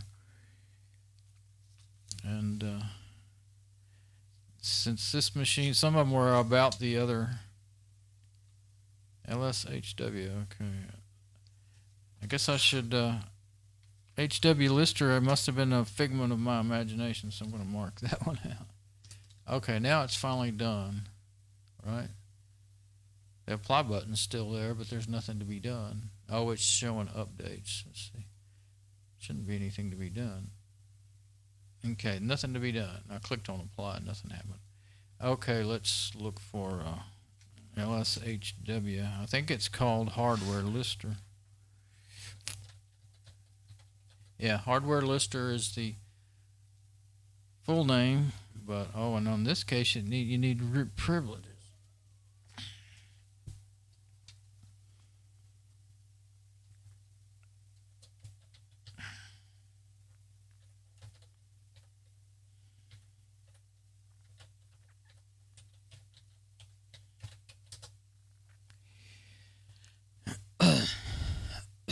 Yeah, I kind of thought that was what this one was. It's all right, but it doesn't really give you a lot. Now, when it opens up, it stays blank, and I don't think it will ever scan the hardware until you click refresh. Okay, so it's an 8085C9U IBM ThinkCenter A50 32-bit processor. And then you got to go over here and double click on each section to get it to come out with what you know. There we go. Now we can see it. Motherboard. It has the motherboard ID. That's pretty cool. I didn't think about that. I could do that on that gateway to see what the motherboard model is. This one is D865GKD. Because I was wanting to look up the motherboard and see what it supported, but I wasn't sure about where the model was. 2.53 gigahertz. And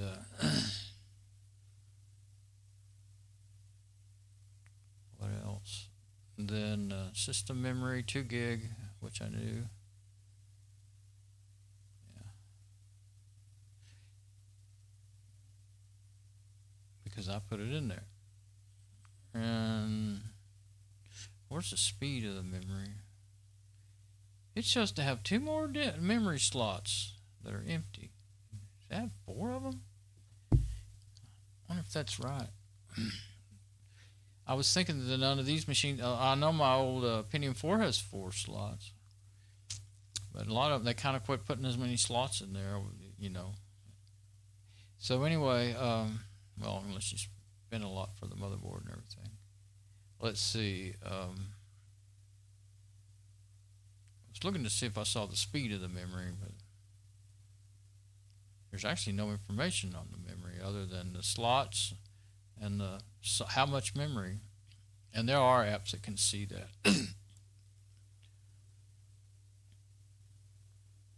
USB.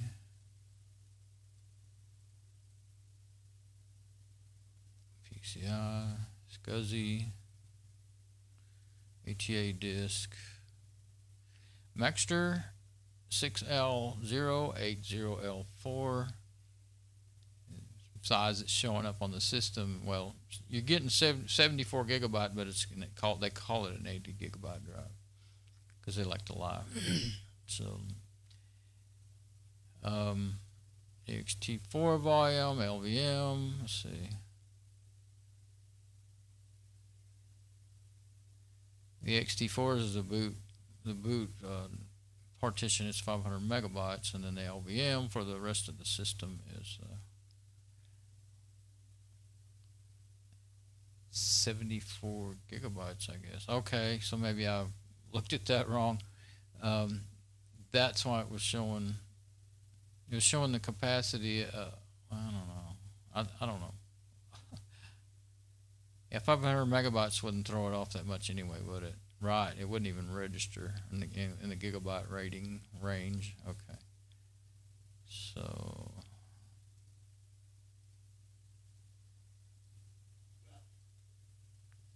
things changed. The memory stuff was over on that blank tab, and now it's over here when I clicked around in there. L2 cache. I never have been able to keep that stuff in my head and what matters. You know, what's that used to always be one of the things they wanted to was important to have more L1 and L2 cache. I guess most motherboards have enough that it's not that big of a thing to worry about now. So there we go. Well, it's not. It doesn't. It really kind of, with it sitting there like that, seems like it's the same volume as it was before, and it really sounds about the same. I mean, before it started making noise. So I'm thinking it's going to be okay. I don't know for sure if I want to put it online yet. Still debating about that. But the bench test app, let me look.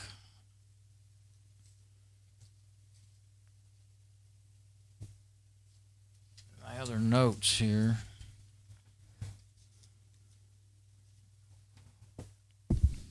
And put some of this stuff away so that I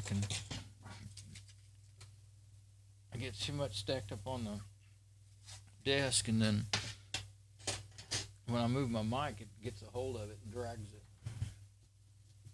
on and off there, on and off the desk. I forgot I moved the mic. I was talking to you when I. So yeah, let me go back to the other machine until I decide what it is I want to do. Okay.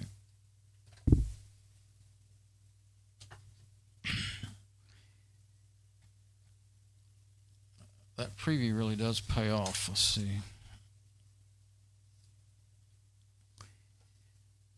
Leaving it running. I looked up there and I thought, oh, well, I don't really need to show just the monitor, you know, in a dark view there when I'm not doing anything on it. Okay, so what's this? Thunderbird. Oh, okay, Thunderbird. I don't know. I mean, I've been through this list. This is the one I'm using for setting up my new Fedora 28 system. I'll look, but I don't know that I have anything about any. Trying to just scan, you know, for something that says hardware or something like that.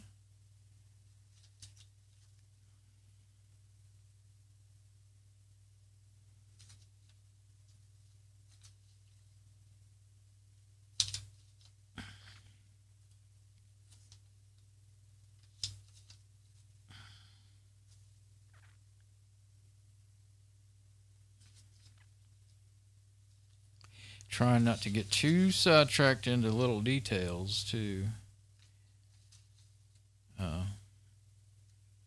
because there's so much for me to, so much I want to get done each day.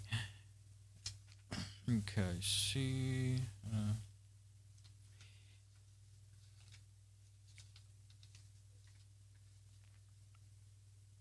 Yep, I don't know.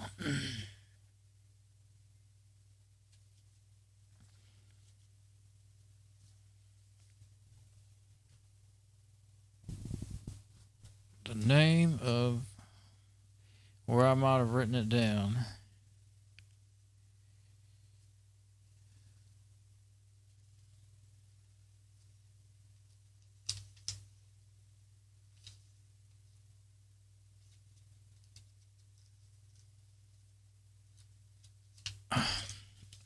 What I'm looking through, I'm almost certain it doesn't have it.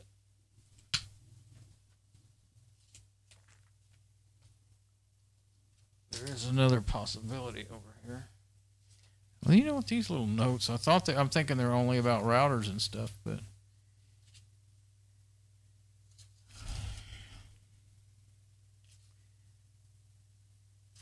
yeah, and I think I was right. I'm trying to organize them.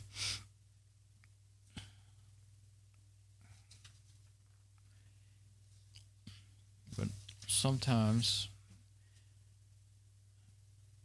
I might leave one in the wrong, in a different stack, or try to organize them by like subject and machine and stuff like that. Subject and or machine or whatever. Operating system mostly. Let's see.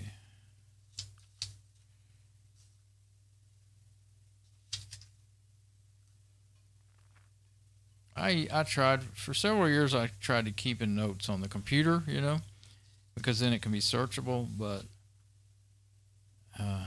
like using sticky note apps and all different ways. But I have trouble finding stuff in there too. So sometimes searching is harder than flipping through sticky notes. I keep going back and forth, I guess, sort of.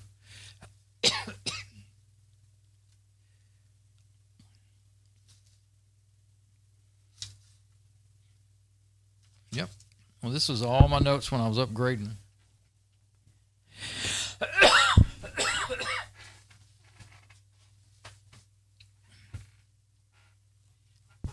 Mom's machine. I was upgrading Mom's machine to Fedora 27. Now they no longer really apply.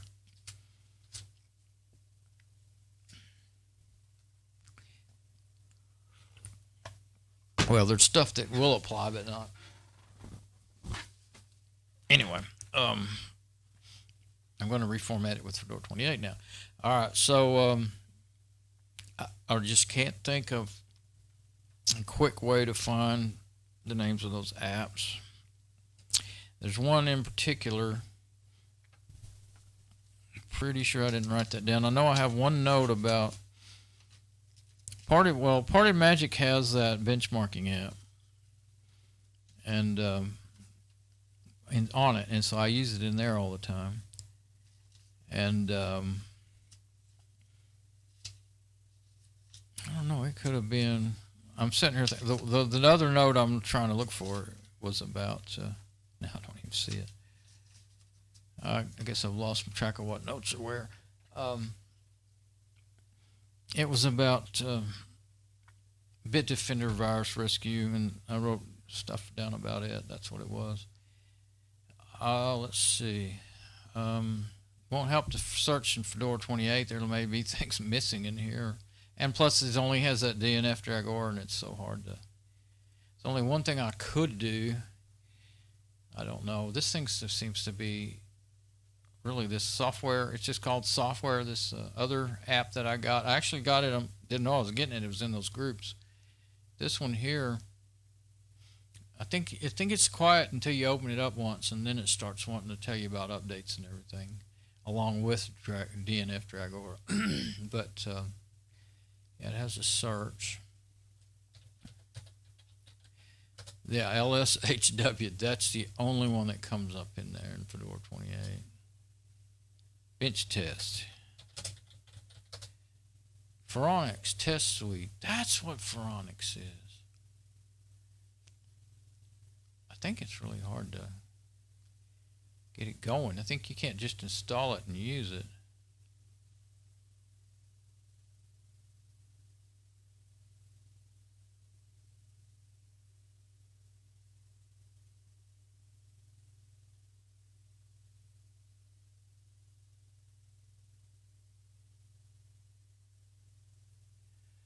Oh, you can install it.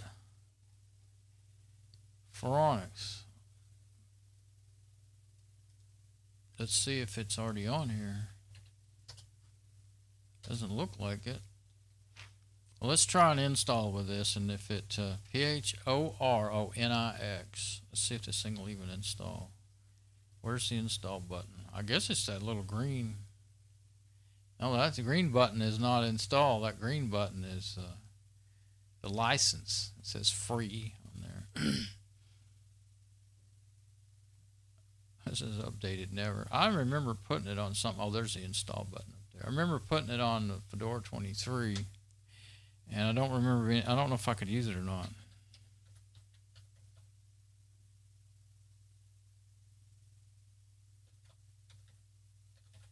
Maybe I was able to use it, but that's not the one that I'm looking for, though. I'm almost certain of that.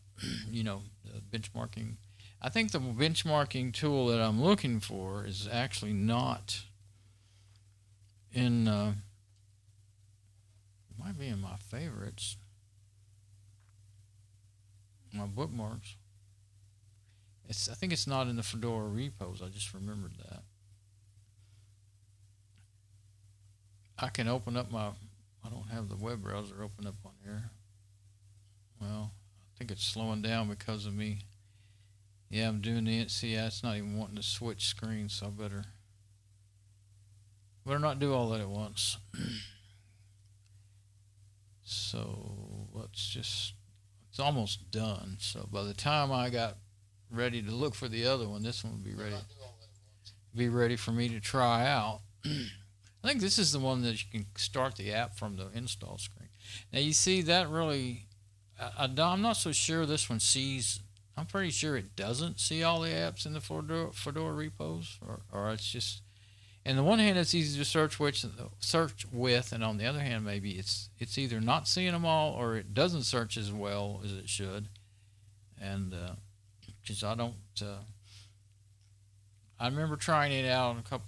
I don't know. I think I tried it out before Fedora 23, like at Fedora 21, and because I think for 1 or 2 years it was the default package manager. This not Phoronix, but Launch. Yeah, it's just called software. Just what it's called. Okay, remove launch. Okay, I want launch. Yep, that launched it. Oh, it's a command terminal app. Okay, let's see what we got. Phoronix. Lot to read. Okay, that says it's GPL. Test suite contains tests which stress your system. In some cases, could exhibit stability problems of a system or hardware. Software configuration. Oh, this could be good. Test suite is provided without any warranty. Openbenchmarking.org. Openbenchmarking, yeah, .org.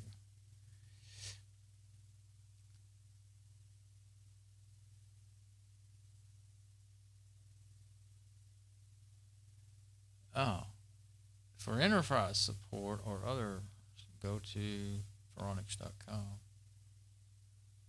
If you have to submit your test to benchmarking.org, the final results, as well as basic hardware and software details, what is shown in the results viewer will be shared publicly.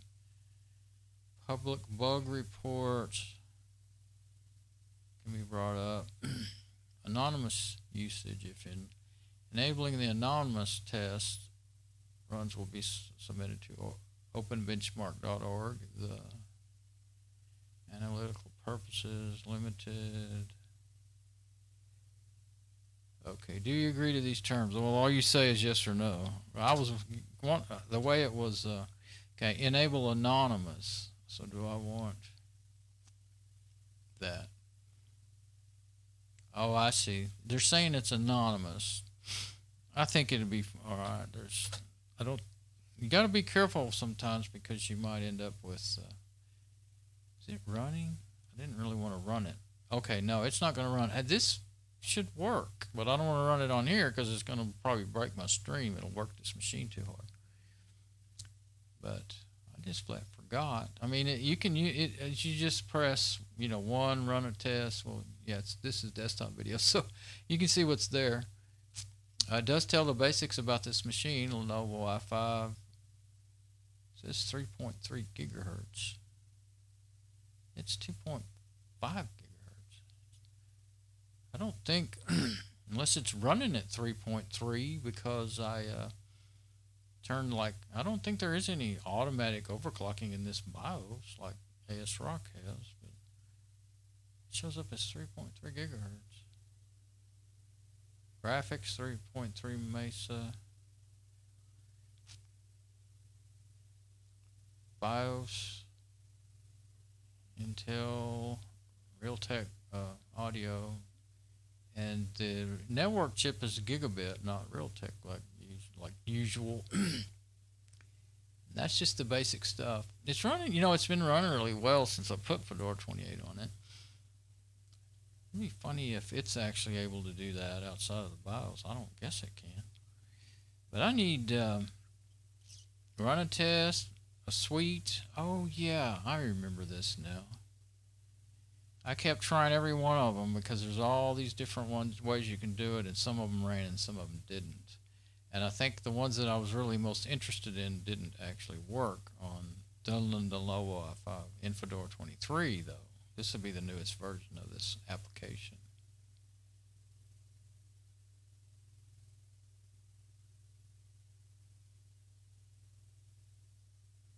List available tests, recommended tests.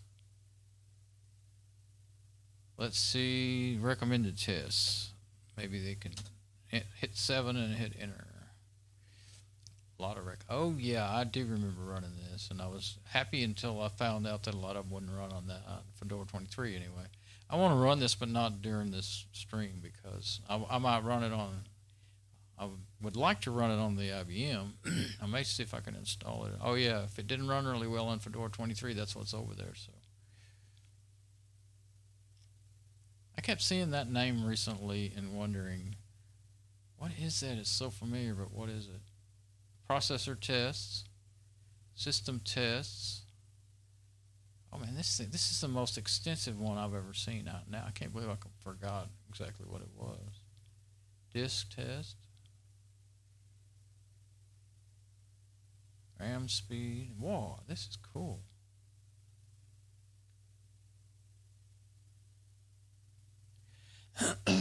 So I'm gonna close it in here. Phoron. I should have I'm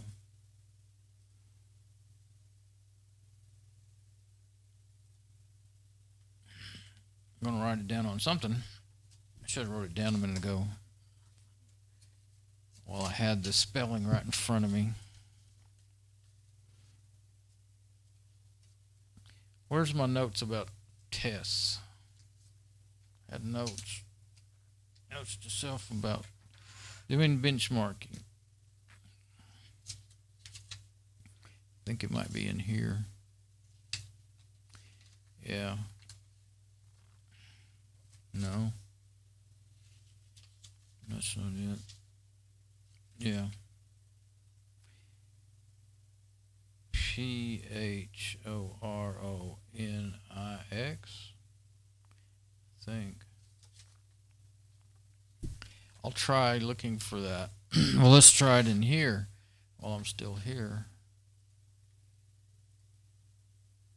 Because it's Phoronix. Yeah. Okay. So let's try it. What did I switch to? Okay, now we go back to the camera 2. We'll try it on the server. If that'll work, that is the absolute best one I've ever seen in Linux. And it's in the Fedora repo. So I like that. I'd especially like to stick with programs that's in the repos. It's so much easier to... I thought it wasn't waking up and I hadn't hit the right machine.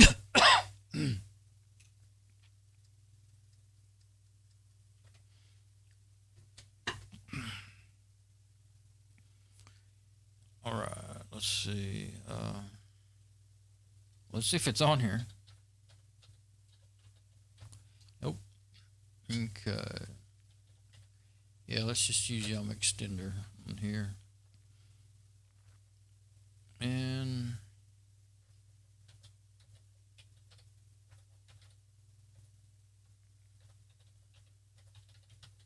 I think I actually remembered it.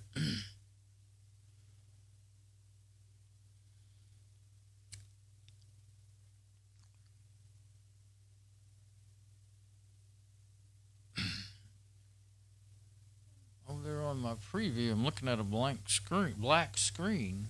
it shouldn't be. I wonder if it's... Oh, there, it finally caught up. I'm just going to reload that page anyway.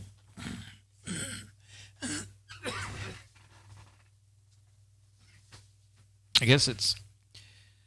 I don't know, maybe the stream... sometimes I don't see, like, missing audio or video... video in them, but... my preview as I go along, it ends up being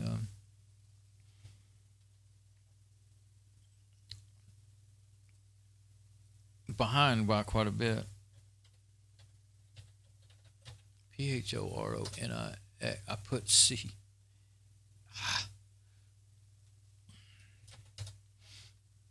Phoronix. So you can hit enter to search in here.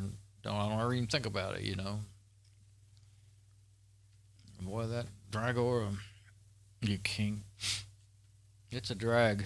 Dragora is a drag. Maybe that's why they named it Dragora. I thought they wanted to make it sound like it was a dragon or something. Okay, there it is. But yeah, I guess this would be a much older version. And it may be a fairly new application. I'm not sure. I know I never ran across it all these years until recently. But so it's going to install Phoronix Test Suite and PHP PDF. I guess that's so that it can. I guess it's making a PDF report using PHP. PHP is a website, dynamic website, type of dynamic website, file system or whatever, however you want to, I don't know how to say it. But of course PDF is PDF file, and so I don't know, that's just, it was PHP-PDF whatever, I forgot what it said now. Okay, now I hear the hard drive rattling a little, but it usually does do that when it's working hard. But it's not much. Yeah, so, see, I was worried. I keep kind of forgetting that because it's been quiet, but I was worried the way it sounded. The hard drive was making as much more noise than the fan quite often the day that I took it. Well, the day I took it down and every time I turned it on over there to test it, until after I swapped the fan. I think that when I cleaned its own fan, you know, just squirted it with a rust buster and then put it back in there a few days later. Ever since then, I think the hard drive seems quieter. So then I started thinking, okay, maybe it was making so much noise because it was really seriously getting accessed from the internet, you know, a lot. But what am I looking for? Oh, it's done. Well, it's not, you see, and it's on the internet, but it's not being the server, so nobody's reading files or anything. And being I could kind of tell when it was getting accessed a lot, I could hear that hard drive rattling. But it was doing it so much, I thought it sounded grindy, not just normal. So let's see. There's Phoronix. Oh, and hardware. No, you won't find Phoronix that way. Okay. You don't. If you type hardware, you find hard. It's actually called. Oh yeah, hardware lister. But if you want Phoronix is. Oh, what about? Nope, Bench doesn't find it. Test finds it. So it's all about. There's like a couple of different parameters that they put in. You know, the names and the descriptions of these apps, and depending on those as to how application finder can find it or not. Okay, same thing, got to hit yes. Do you want to agree to the terms? Yes. Whoops. Okay, enable anonymous. Okay, now we're at the an updated version of Phoronix Test Suite is installed. The version in use is outdated version is 6.6, but the latest is PTS Core 8. Yeah, see, I'm way behind. 8000. Let's see. Now I might be able to update it manually, but let's just see if it would run. I want to copy that. Oh, well, I'll just copy. I'm going to just copy that whole section there. Run a test. Oh yeah, there's not even as many things in the list. Run a suite of tests. Complex system test. Show system hardware. Yeah, it didn't show the hardware yet. You'd have to tell it to do that. Show auto detect system sensors. Set test run repetition. Oh, okay. Okay, so 2 is run a suite of tests. Let's see what we can get out of that. I think you'll pick between the suites of tests.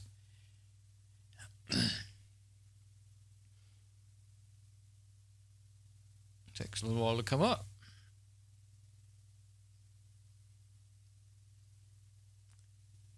So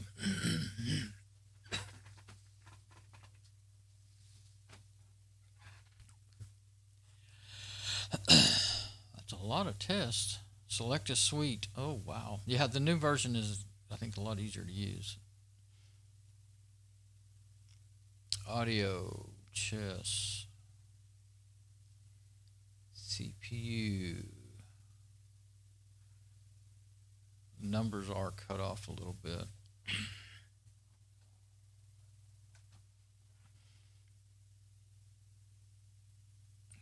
Darn monitor won't. Usually it automatically makes stuff fit, you know. It won't do it for me now.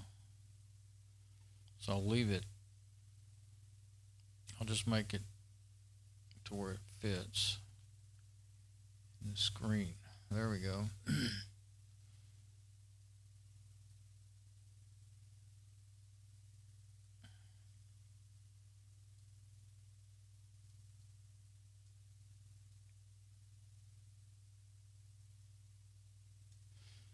Okay.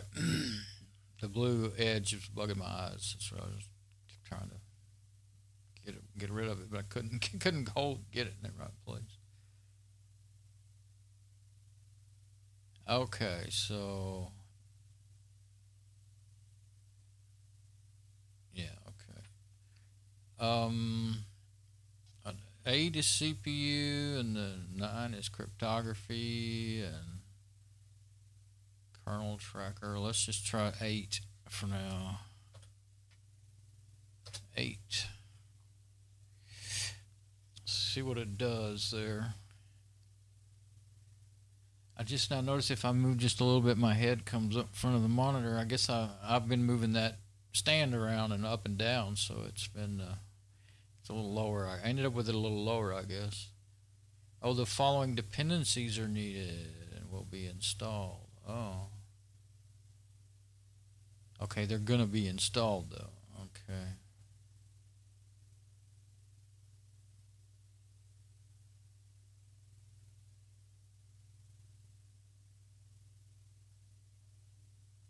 I can't read it all. Oh, there we go. That's actually better. Now I can read it. Oh, the password for Dawn. That's what it wants.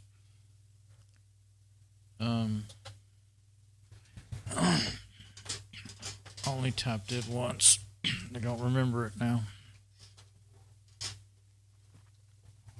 I was thinking, did the other one go for root privileges? I can't remember the other one in the newer machine.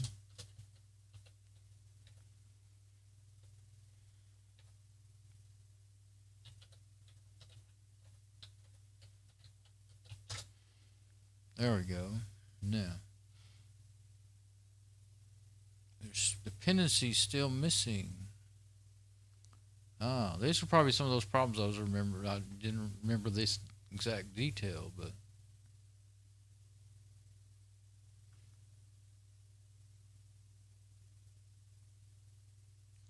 so you can either ignore them, skip installing the test with missing dependencies, or reattempt. So it's not going to be able to auto install some of those dependencies. So I put, what did I put? I put skip the test that it can't do. That's what I did. Now it's downloading. one of 27 files. Oh, it's over a gigabyte. 1021 megabytes. Darn it. I didn't remember that. And it's going to be PTS Padman test is what it's going to run. 3 files needed, 1021 megabyte. Oh, the download is 904 megabytes. It's a zip file. I guess it's downloading this stuff from their server, because if it was in the Fedora repos, it would already got installed automatically when I installed the app. Alright, so I'm going to be doing that for a while, so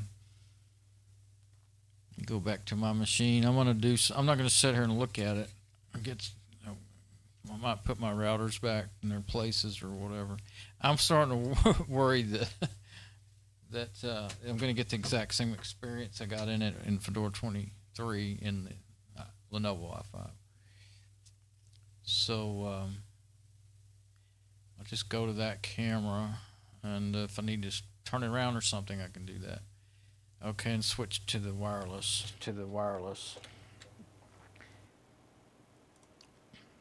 And we should have everything working. Go ahead and To the wireless.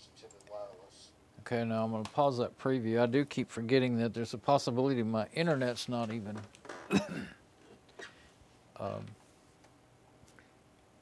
paused the preview before I actually saw that the wireless was working. I still tend to forget that I'm behind there. So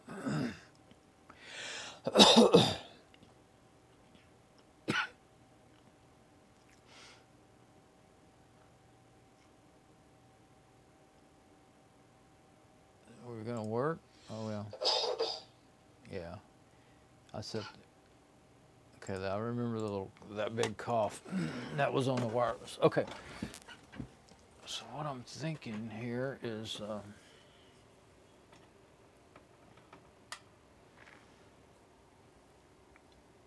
I guess I'll have to unplug it to be able to turn it. So you're hiding down there now, laying on top of my KVM switch, and that cable is going, I don't know what that is. Still got the string on it. This is going to be a little more tricky than that. That string is going to end up causing trouble if I don't watch out. Oh, if I'm going to do this, I think I will do it. I need to put the TP-Link on the bottom. And I'll stand its antennas back up. Don't like all those cables being so tight. Oh.